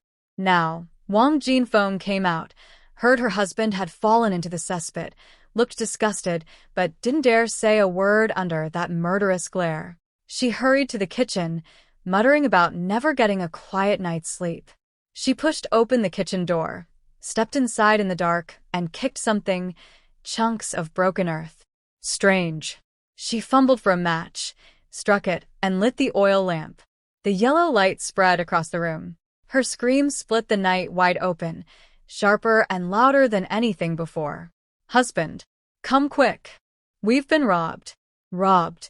The three men rushed in. The lamp flickered over the wreckage. The stove was half collapsed, bricks and mud scattered everywhere. Both iron pots gone. The dish cabinet pried open and emptied. The clay jars, the cloth sacks in the corner, all vanished. The kitchen looked like a hurricane had torn through it, then licked every surface clean. Nothing left but bare walls and rubble. Wei Bei felt ice shoot from his feet straight to his skull. His vision went dark and he swayed. He wasn't thinking about the pots or the grain, though those hurt too. His first thought was the cellar. The cellar and what was hidden inside. How? How did thieves target our house? Ming was stunned. They'd always kept a low profile in the village, never flaunting anything. Wei Bei forced himself calm. His voice came out raw. "Ming, go haul water. Jinfeng, scoop what's left in the water jar into basins. We need to rinse off first. Cold water. Now." The filth couldn't wait. If the neighbors saw them like this at dawn, the humiliation would never end. Basin after basin of freezing well water poured over Wei Bei and Zhou Yuan. Their teeth chattered, their faces turned blue, but they scrubbed off the worst of it. Yuan couldn't take any more cold and ran inside to burrow under his quilt, shaking. Xiao Zhaodi got up, fighting nausea, and scattered stove ash over the stained patches in the yard, scrubbing and rinsing to kill the smell. Ming hauled bucket after bucket until the stench finally faded to something bearable. Wei Bei threw on dry clothes, his face gray as ash. He didn't listen to Jinfeng's complaints, didn't look at Yuan shivering in bed, didn't acknowledge Ming and his wife cleaning up. He walked straight to the cellar by the woodshed. His hands were trembling. He took a deep breath and lifted the cover. The familiar smell of stored grain drifted up. He climbed down the ladder, struck a match. Empty. Every neatly stacked sack. The white rice. The white flour. The cured meat. All gone. He lurched toward the far corner where he'd hidden the clay jar. Gone too. Blood rushed to his head. Stars burst across his vision. His ears rang. Years of careful accumulation. All that money. All those tickets. Every bit of wealth he'd scraped together. Cleaned out. Every last scrap. A strangled sound tore from his throat. His eyes rolled back and he collapsed straight backward onto the cellar floor. "Husband. Dad." Jinfeng and Ming's panicked shouts came from above. They scrambled down and dragged him out, hauled him onto the brick bed. Jinfeng pinched the pressure point between his nose and lip. Ming ran for water, only to find the water jar was nearly dry. More chaos. The commotion had been loud enough to wake every neighbor within earshot. People lay in their beds, ears perked, whispering, "What's going on at Wei Bei's place?" Screaming about thieves, something about a cesspit, but nobody ventured out in the dead of night. They'd wait for daylight to find out. By the time a gray dawn finally crept in, Wei Bei's household had barely settled. He lay on the bed, face the color of dead ashes, eyes hollow and staring at nothing, revived only by a bowl of cold water forced down his throat. And then, on the other side of the village, Zhou Laoshuan's house exploded too. Laoshuan's second daughter-in-law, Zhao Lady, was an early riser. She went to the kitchen before sunrise to start breakfast for the whole family. She reached for the matches and oil lamp on the stove. Habit. Pure muscle memory. Her hand grabbed air. She blinked. In the faint light through the window paper, the stove was bare. The big iron pot that had been there for over a decade was gone. One corner of the stove had collapsed. The dish cabinet doors hung open, empty inside. She rubbed her eyes hard, wondering if she was still dreaming. She wasn't. Her scream matched Jinfeng's from the night before. Dad. Mom. Wake up. We've been robbed. The pot's gone. The stove's broken. Dad. Mom. That wail jolted awake old Lao Xuan and his wife, Zhao Lady's husband Zhou Weinan, and the third son's whole family. Neighbors nearby were already pulling on clothes and peering over fences. Lao Xuan stumbled out in his slippers. His wife, old Lady Wu, moved faster. She ran straight for the back garden cellar. A farmer's first instinct. Check the stash. Heaven help us. The cellar's empty. All the grain is gone. Every last bit. Her wailing cry echoed from the backyard. Zhao Lady remembered the chickens. She ran to the coop and found it bare. The chickens! Our chickens are gone too. Not a single one left. Lao Xuan stood in the gutted kitchen, listening to his wife and daughter-in-law crying, and felt the world tilt. His tobacco pipe slipped from his fingers and clattered to the ground. Neighbors crowded around now, all talking at once. Uncle Lao Xuan, you really got robbed. How did the stove collapse? Where's the pot? The cellar too. This thief was ruthless. I thought I heard something last night but didn't think anything of it. Then someone who'd been listening to the noise from Weibei's house muttered. Come to think of it, there was a lot of racket at Weibei's place last night too. Wonder what happened over there. Right on cue, Zhou Yuan appeared, dark circles under his eyes, face white as paper. He saw the crowd outside his grandfather's house, saw the same destruction inside, and his stomach dropped. Grandpa. Grandma. He pushed through. Dad sent me, he wants to borrow some grain. Our house got robbed last night too. Pots, bowls, grain. Everything's gone. Zhao Lady was already burning with fury and panic. When she heard this, she snapped. You're too late, kid. Your grandparents got hit last night too. Look around. We don't even have a pot left. What are we supposed to lend you? We've got over a dozen mouths to feed in this house, and right now we're drinking the northwest wind for breakfast. Old Lao Xuan picked up his tobacco pipe with shaking hands. He tried to light it 3 times and failed. Finally, he sucked on the empty stem, let out a long, dry, ragged sigh, and said, Nothing left. Cleaned out completely. Zhou Yuan stood frozen in his grandfather's wrecked yard, a chill running through him.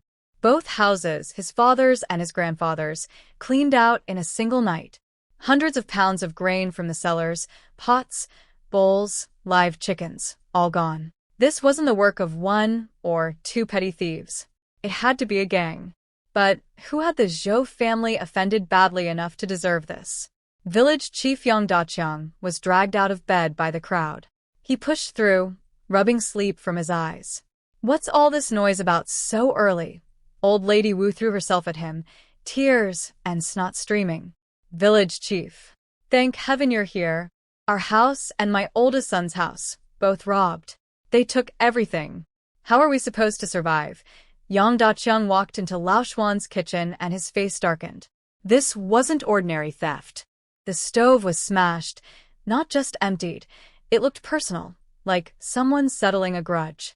He asked bluntly, Lao Xuan, have you made enemies with anyone lately? Lao Xuan squatted on the doorstep, puffing uselessly on his pipe. Village Chief. I'm just old bones. Who could I have offended? I've never even raised my voice at anyone. Zhou Yuan cut in. Our house too, Chief. Pots, bowls, grain, even the winter vegetables from the cellar. All gone. Zhao Lady slapped her thighs and wailed. They even took my laying hens. Didn't leave a single eggshell. Yang Daqiang looked at the damage, looked at the murmuring crowd, and made a quick decision. This is serious. Probably roaming bandits. Huzi, take my bicycle, ride to the commune. Report it to the police. Now. His youngest son Yang, who was young and fast. He grabbed the prized bicycle and pedaled hard toward the commune. Half an hour later, he burst into the red flag commune office, gasping out the story. The clerk on duty was shocked. 2 households in the 3rd production team stripped clean in one night. He rushed Yang Hu straight to the commune director and the police officer. As it happened, Director Zhou Hanxing and Officer Old Sun had already planned to visit the third production team that day to handle compensation for my mother's death and arrangements for a martyr's child. When they heard about the robbery and that the victims were my mother's in-laws, everyone exchanged uneasy glances. Something about this felt strange. "Let's go. Right now," Director Yu said. They piled into an old jeep and set off, with a few more cadres following on bicycles, all racing toward the village. While the village buzzed with chaos over the robbery, down at my little yard at the foot of the hill, Grandpa came home. He'd barely slept in that mountain cave. He couldn't stop worrying about me alone at home. Before dawn, he'd strapped his 2 stuffed cloth bags to a carrying pole and started walking by moonlight. He knew this path so well he could walk it with his eyes closed, every rise, every turn. I woke to a soft knock on the gate. I was out of bed in a heartbeat, dressed in the old padded jacket and cotton pants. The commune people might come by any day now. So I couldn't wear anything that looked too new. I went to the gate and whispered, "Who is it?" "It's me, girl." Grandpa's voice was low, tired but unmistakable. Relief flooded through me. I opened the gate. There he stood with his carrying pole, frost dusting his hat and shoulders, his breath making white clouds in the freezing air. "Grandpa, why did you walk in the middle of the night?" "Those bags are so heavy, you should have waited for me." I grabbed one of the sacks. It was heavier than it looked. He set down the pole, rubbed his red, frozen hands, and gave me that simple, honest smile. "It's fine. I'm used to it. Couldn't sleep in the cold up there. Figured I'd come back early." "Everything okay at home?" "Everything's fine," I said, locking the gate behind us. "Come inside and rest. I'll get you some hot water." I settled him in the main room, then hurried to my bedroom. One quick thought, and I pulled the thick cotton quilt and buckwheat pillow from the space, carried them to my mother's old room, and made up the bed properly. This would be Grandpa's room from now on. He drank the hot water, and I watched the tension slowly leave his body. He looked at me bustling around, and his expression was a mix of warmth and heartache. "Girl, these past 2 nights, really nothing happened?" I thought I heard some commotion from the village direction. I kept my face perfectly calm, pulling out some corn flour from the space to start breakfast. What could happen? Probably someone's family having a fight. "Grandpa, you must be hungry. Let me cook something." I got the fire going quick. Soon a batch of golden corn cakes was sizzling on the stove, and a pot of corn porridge was bubbling away. Grandpa bit into a corn cake, and his eyes lit up. "This corn flour is ground so fine. Your mother picked good grain last time." I nodded casually. "She took me along when she went to buy it. I know the place. When we run out, I'll go get more." At that, his smile faded. He rubbed his hands together, looking embarrassed. "Girl, this trip into the mountains, I came back empty.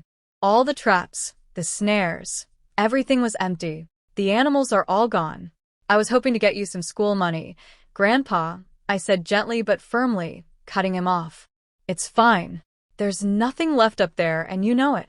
Don't feel bad about it." I paused, then shifted the subject. "Uncle Lee, the cart driver, told me the commune might send people over in the next day or 2. It's about Mother's accident at the canal.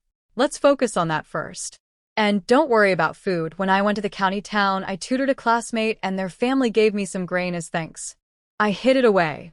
Once the commune people come and go, I'll bring it out. It's enough to keep us going for a while." Grandpa relaxed a little when he heard me say I had food stored away. But then he sighed. "You've always been clever, girl. With both your parents gone, and my useless old body and bad leg dragging you down. As long as the commune helps you stay in school, I'll be satisfied. Once you're back boarding at school, I'll go back up the mountain." "Grandpa," I set down my bowl and looked him straight in the eye. Don't talk like that. "I found the money Mother saved. It's enough for school. After the commune people come and go, I'm taking you to the county hospital to get your leg looked at." He got nervous right away, but not about himself. "Your leg? Girl, are you feeling sick? Did you catch a chill?" "Your mother was always too afraid to spend money on doctors." "Not me," I said, warmed by how his first thought was always about me. "You." "Your leg is badly swollen. It hurts when you walk. A doctor needs to look at it." He waved both hands. This old problem? Waste of money. Save it for school. There's enough money, I said in a voice that left no room for argument. We're going. We'll take the bus. The word bus made him hesitate. He'd ridden one maybe a handful of times in his whole life. But then he looked at my thin frame and thought about me walking all that way, and he gave in. Fine. We'll take the bus. Then he did something that nearly broke me. He carefully unbuttoned the innermost layer of his jacket and pulled out a small bundle wrapped in a handkerchief, layer after layer. Inside was a thin, neatly folded stack of bills. The biggest was 5 yuan, mostly small notes and coins. Take this, girl. He pushed it toward me. Grandpa saved it in the mountains. It's not much, 20 yuan. If it's not enough for the doctor, I'll go back up and find more. I stared at that little stack of money, warmed by the old man's body heat, stained with his sweat. My nose stung and my eyes burned. I forced the feeling down and pushed the money back. Grandpa, I really do have money. Mother left some. You keep this for emergencies. How much could your mother have saved? She lived on work points. He didn't believe me. She was careful. She really did save some. I pressed the money back into his hand. Trust me. I have it figured out. He couldn't win against me, so he put the money away, but I could tell he'd already decided in his heart that it was mine for when I needed it. We finished our simple breakfast. Grandpa wiped his mouth and stood right up. I'll get started on building that wall higher while the morning's young. Need to make this place safer. I cleared the dishes. You start. I'll help as soon as I'm done here. After washing up, filling the water jar, and putting a half pot of water on to boil, I went out to help, mixing mud, passing bricks. That's when we heard it. Voices, a lot of them coming from the village entrance and heading our way. I straightened up and squinted. Grandpa, looks like the commune people are here. Quite a group. Grandpa set down his tools and watched the crowd approach. Must be. Go pour some cooled water into bowls. We got visitors. I went inside and set out several bowls of warm water on the old table. I'd barely finished when village chief Yang Daqiang's voice rang out from the gate. Uncle Zhou? Busy working?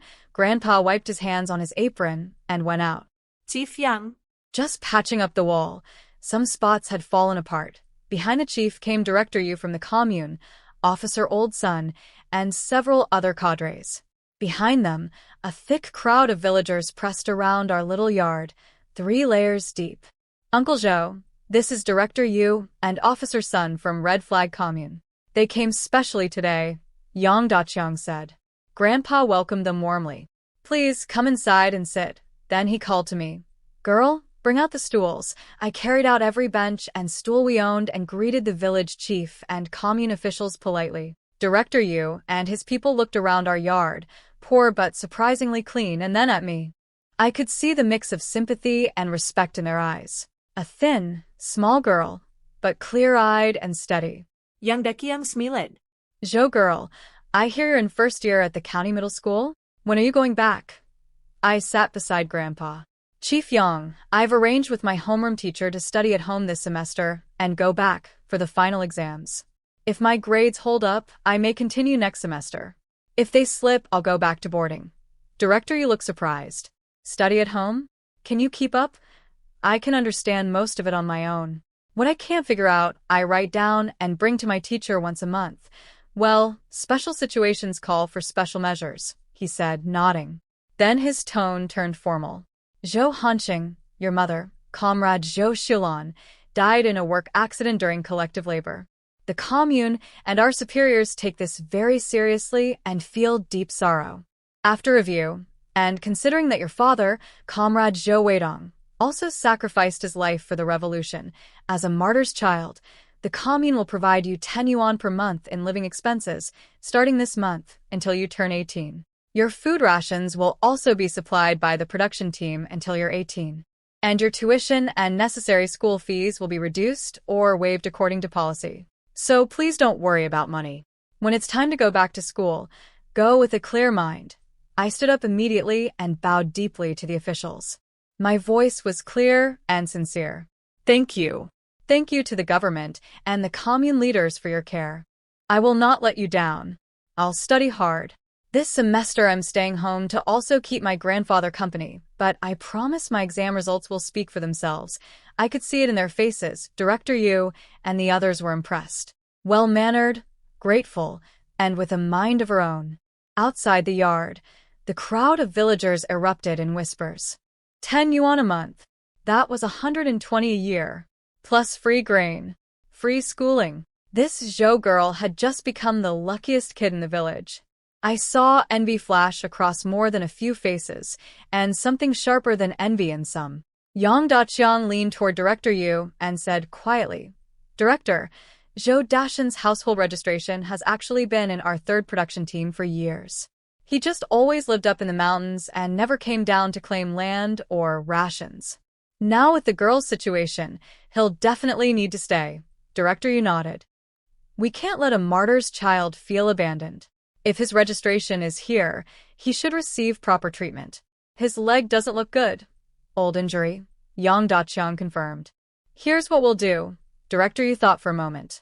"Your team applied for another draft ox, right? Let Uncle Zhou help out at the cattle shed. Light work earns him a ration, and he can stay close to look after the child." Yang Daqiang's eyes lit up. "Director Yu thinks of everything," he turned to Grandpa. "Uncle Zhou, Shilon always tried to get you to come down from the mountain, and you wouldn't. Now you've got to stay and look after the girl. Your household registration is here, and this homestead is in your name.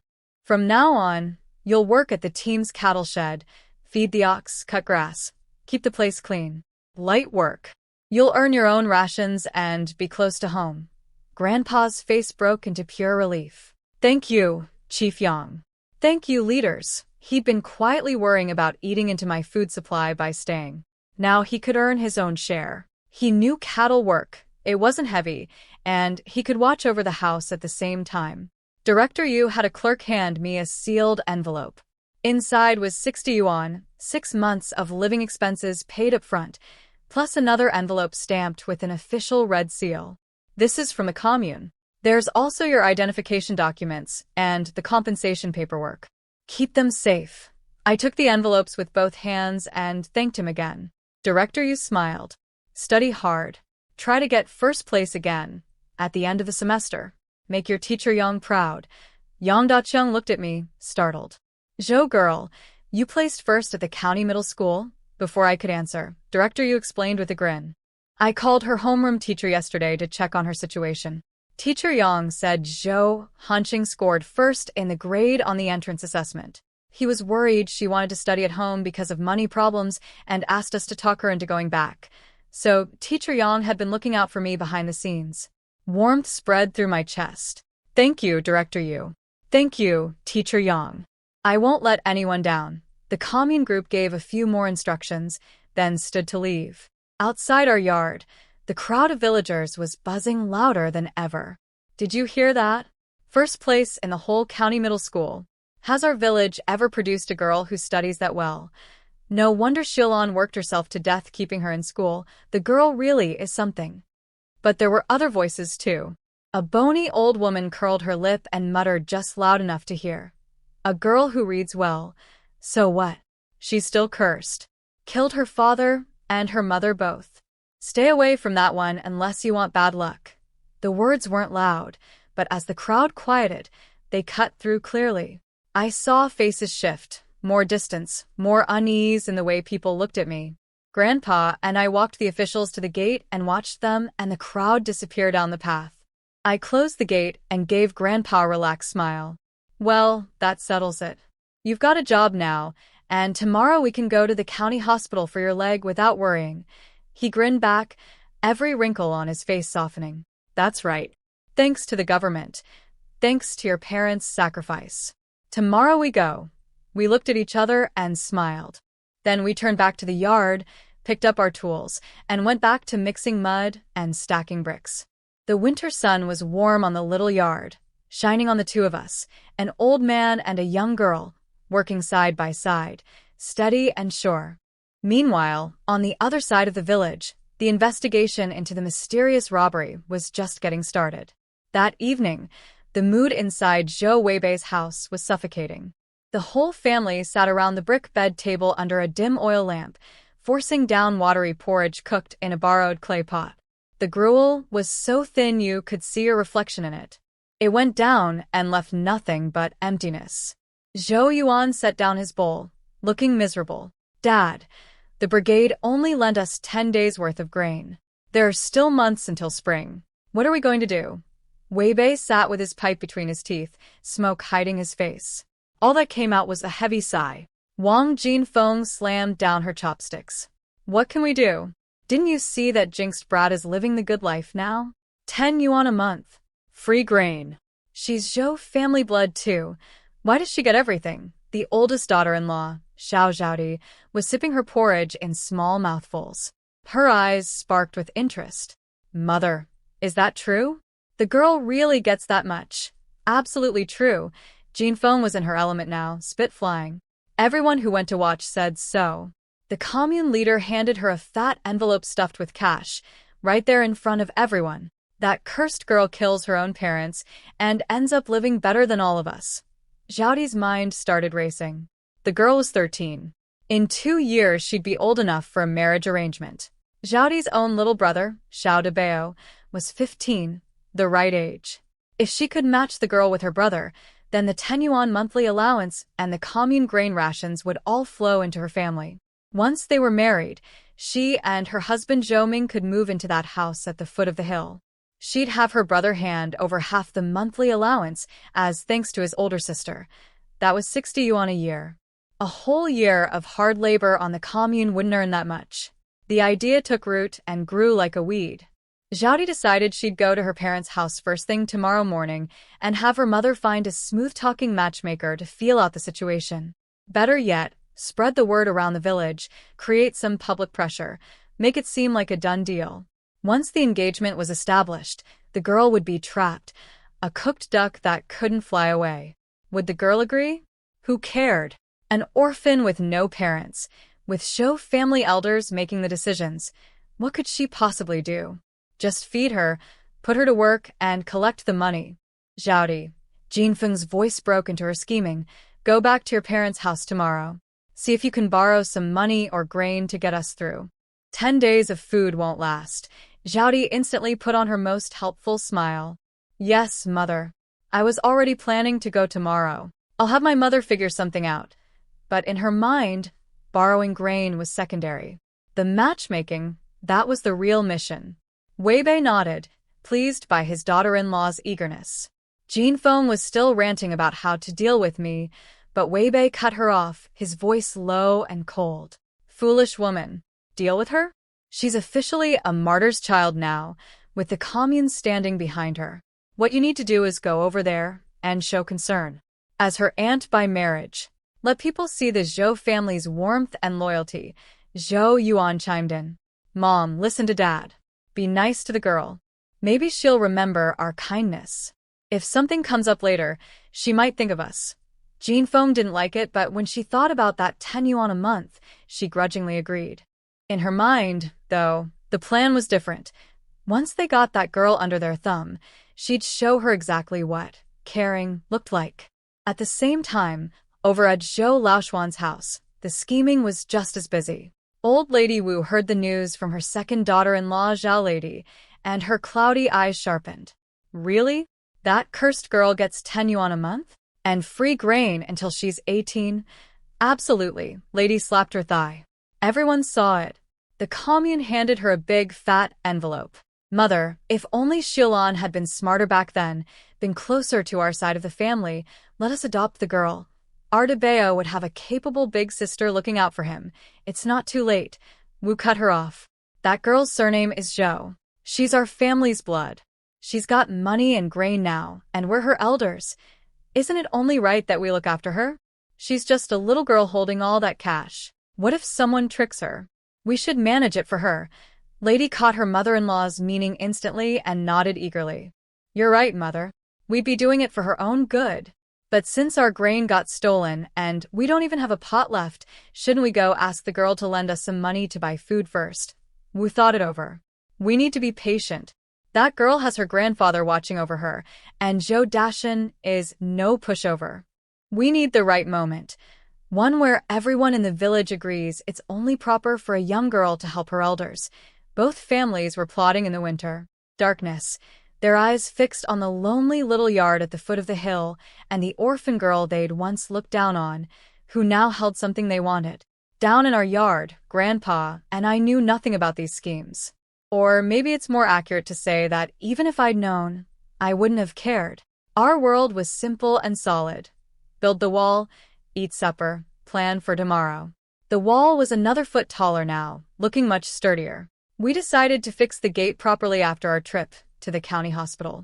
Dinner was plain, corn porridge and corn buns, but I slipped 2 eggs into the porridge, one for each of us. Grandpa tried to push his onto me.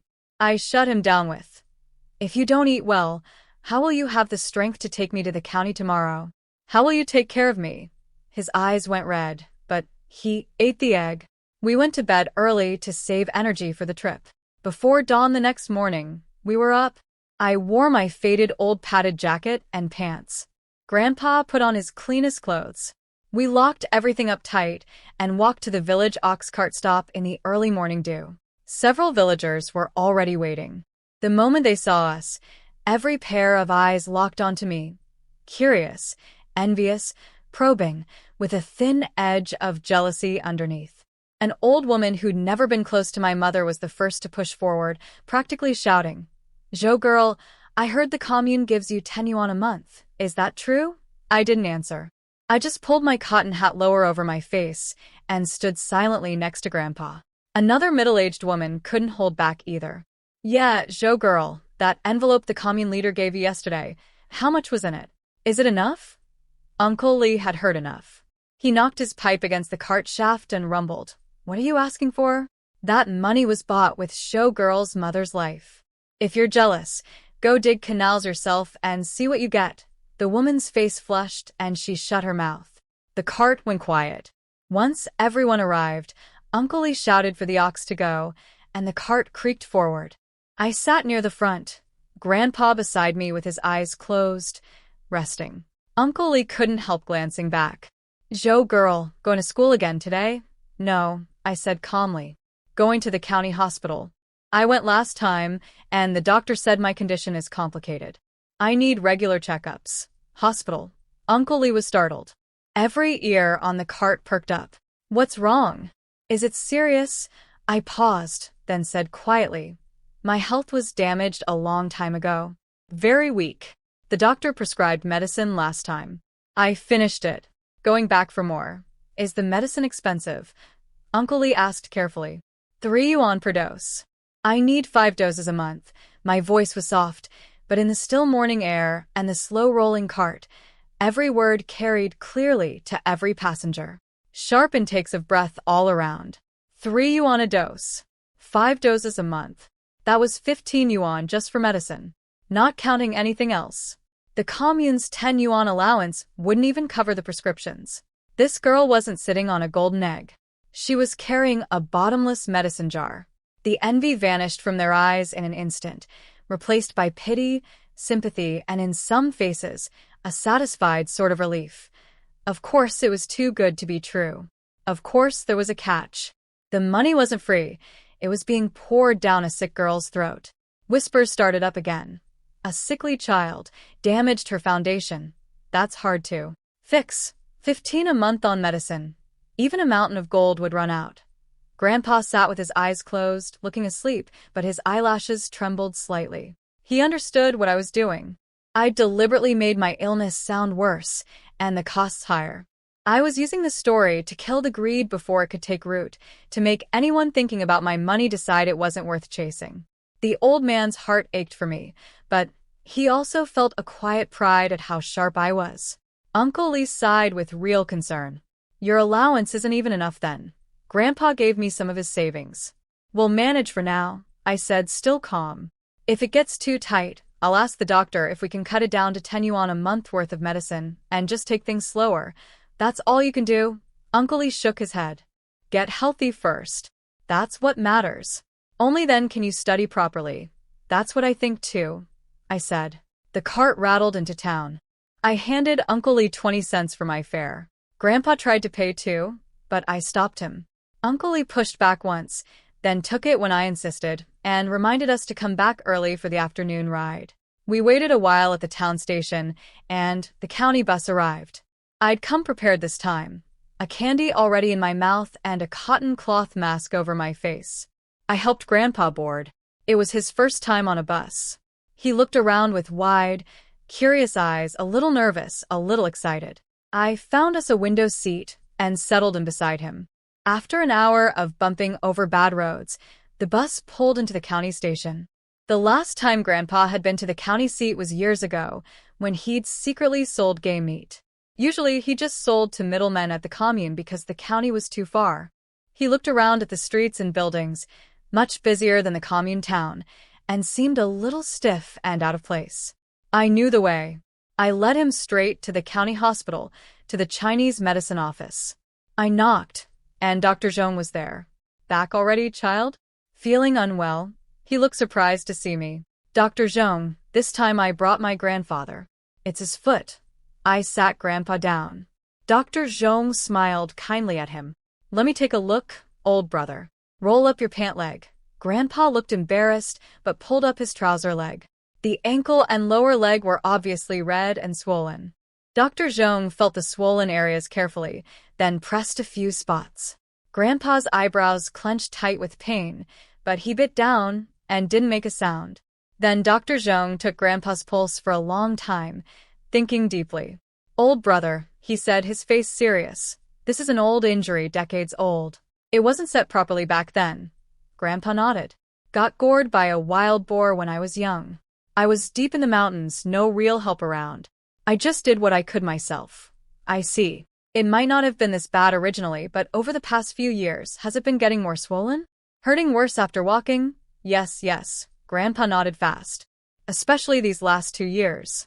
I can't walk far before it swells up and aches. Nights are the worst. That confirms it, Dr. Zhou sighed. Because the bone was never set right, it shifted out of place. Years of hard work and cold exposure have caused severe traumatic arthritis, and it's getting worse. He paused, looking at Grandpa's suddenly tense face. If nothing is done, this foot will likely become useless. You may not be able to walk at all. Grandpa's face went white. My heart sank too. I'd expected it might be bad, but not this bad. Dr. Zhou, can it be treated? I asked urgently. This county hospital has limited equipment. A complex orthopedic surgery like this would be difficult here, he said honestly. The best option would be a provincial hospital, or better yet, the capital. Beijing has the highest level of medical care, especially the Military District General Hospital. Their orthopedic department is very well known. If we go to Beijing, can we find a good doctor? We don't have any connections, I pressed. Dr. Zhou looked at me, this child who stayed calm in a way no 13-year-old should. He thought for a moment. The head of orthopedics at the Military District General Hospital, Director Gu Hao, was my college classmate. If you're serious about going, I can write you a letter of introduction and call ahead to explain the situation. With him performing the surgery, the success rate would be much higher. Please write the letter, I said, almost without hesitation. We'll go home today, get travel documents, and leave for Beijing as soon as possible, girl. Grandpa grabbed my arm in alarm. No. It's too far. The cost must be enormous. These old bones of mine, if I'm crippled, I'm crippled. It's not worth it. You can't waste all the money on me. Grandpa, I turned to face him, gripping both of his rough hands. My voice was absolute. The money is not your concern. We are going. I pulled him up, apologized quickly to Dr. Zhou. Give us a moment, and led the still protesting old man out to an empty corner of the hallway. No one around. I looked Grandpa straight in the eyes and dropped my voice low, more serious than I'd ever been with him. Grandpa, listen to me. We have money. The commune gave us some, and Mother saved some too. Put together, it's several hundred yuan. We treat your leg first. Everything else comes after. Did you hear what Dr. Zhou said? If we don't fix this now, your foot is finished. Do you want to end up bedridden, with me taking care of you for the rest of your life? His lips trembled. I could. You could what? My eyes stung, but my voice went even colder. You're the only family I have left in this world. If you go down, what happens to me? What's the point of anything if I'm alone? Don't you want to watch me grow up? See me get into college? See me build a life? Those words hit him like a hammer. He stared at my eyes, bright, fierce, just barely holding back tears, and every argument died in his throat. He understood. He was my only protection now. If he collapsed, I'd be alone, with no one to lean on, surrounded by relatives who were already circling like wolves. Something shifted inside him, a strength he hadn't felt in years. He was going to get better.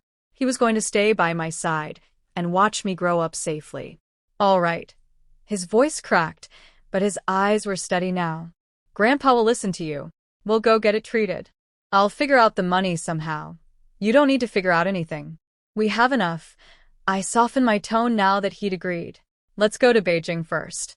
Maybe it won't cost as much as we think. The doctors there are the best. Recovery might be faster too. He knew I was trying to comfort him, but he just nodded. We went back into the office. Dr. Zhou looked at us and seemed to already know the answer. Dr. Zhou, we've decided. We'll go to the capital for treatment, Grandpa said. His voice was much steadier now. Dr. Zhou glanced at me with something like admiration. This thin little girl seemed to carry a quiet force that could make people feel safe. He nodded without further questions, took out paper and a pen, and began writing the letter. As he wrote, he talked. Old brother, your body has a lot of cold built up inside too. Stay warm. Don't let yourself get chilled again. Before the surgery, try to walk as little as possible. If you can, soak your feet in hot water every night. It'll help with the symptoms. I listened carefully and memorized every word. When the letter was finished, Dr. Zhou wrote 2 phone numbers on the back of the envelope. The top one is Director Gu's office number. If you get to the hospital and can't find him right away, call that. The bottom one is mine. If anything comes up on the road or after you arrive, call me.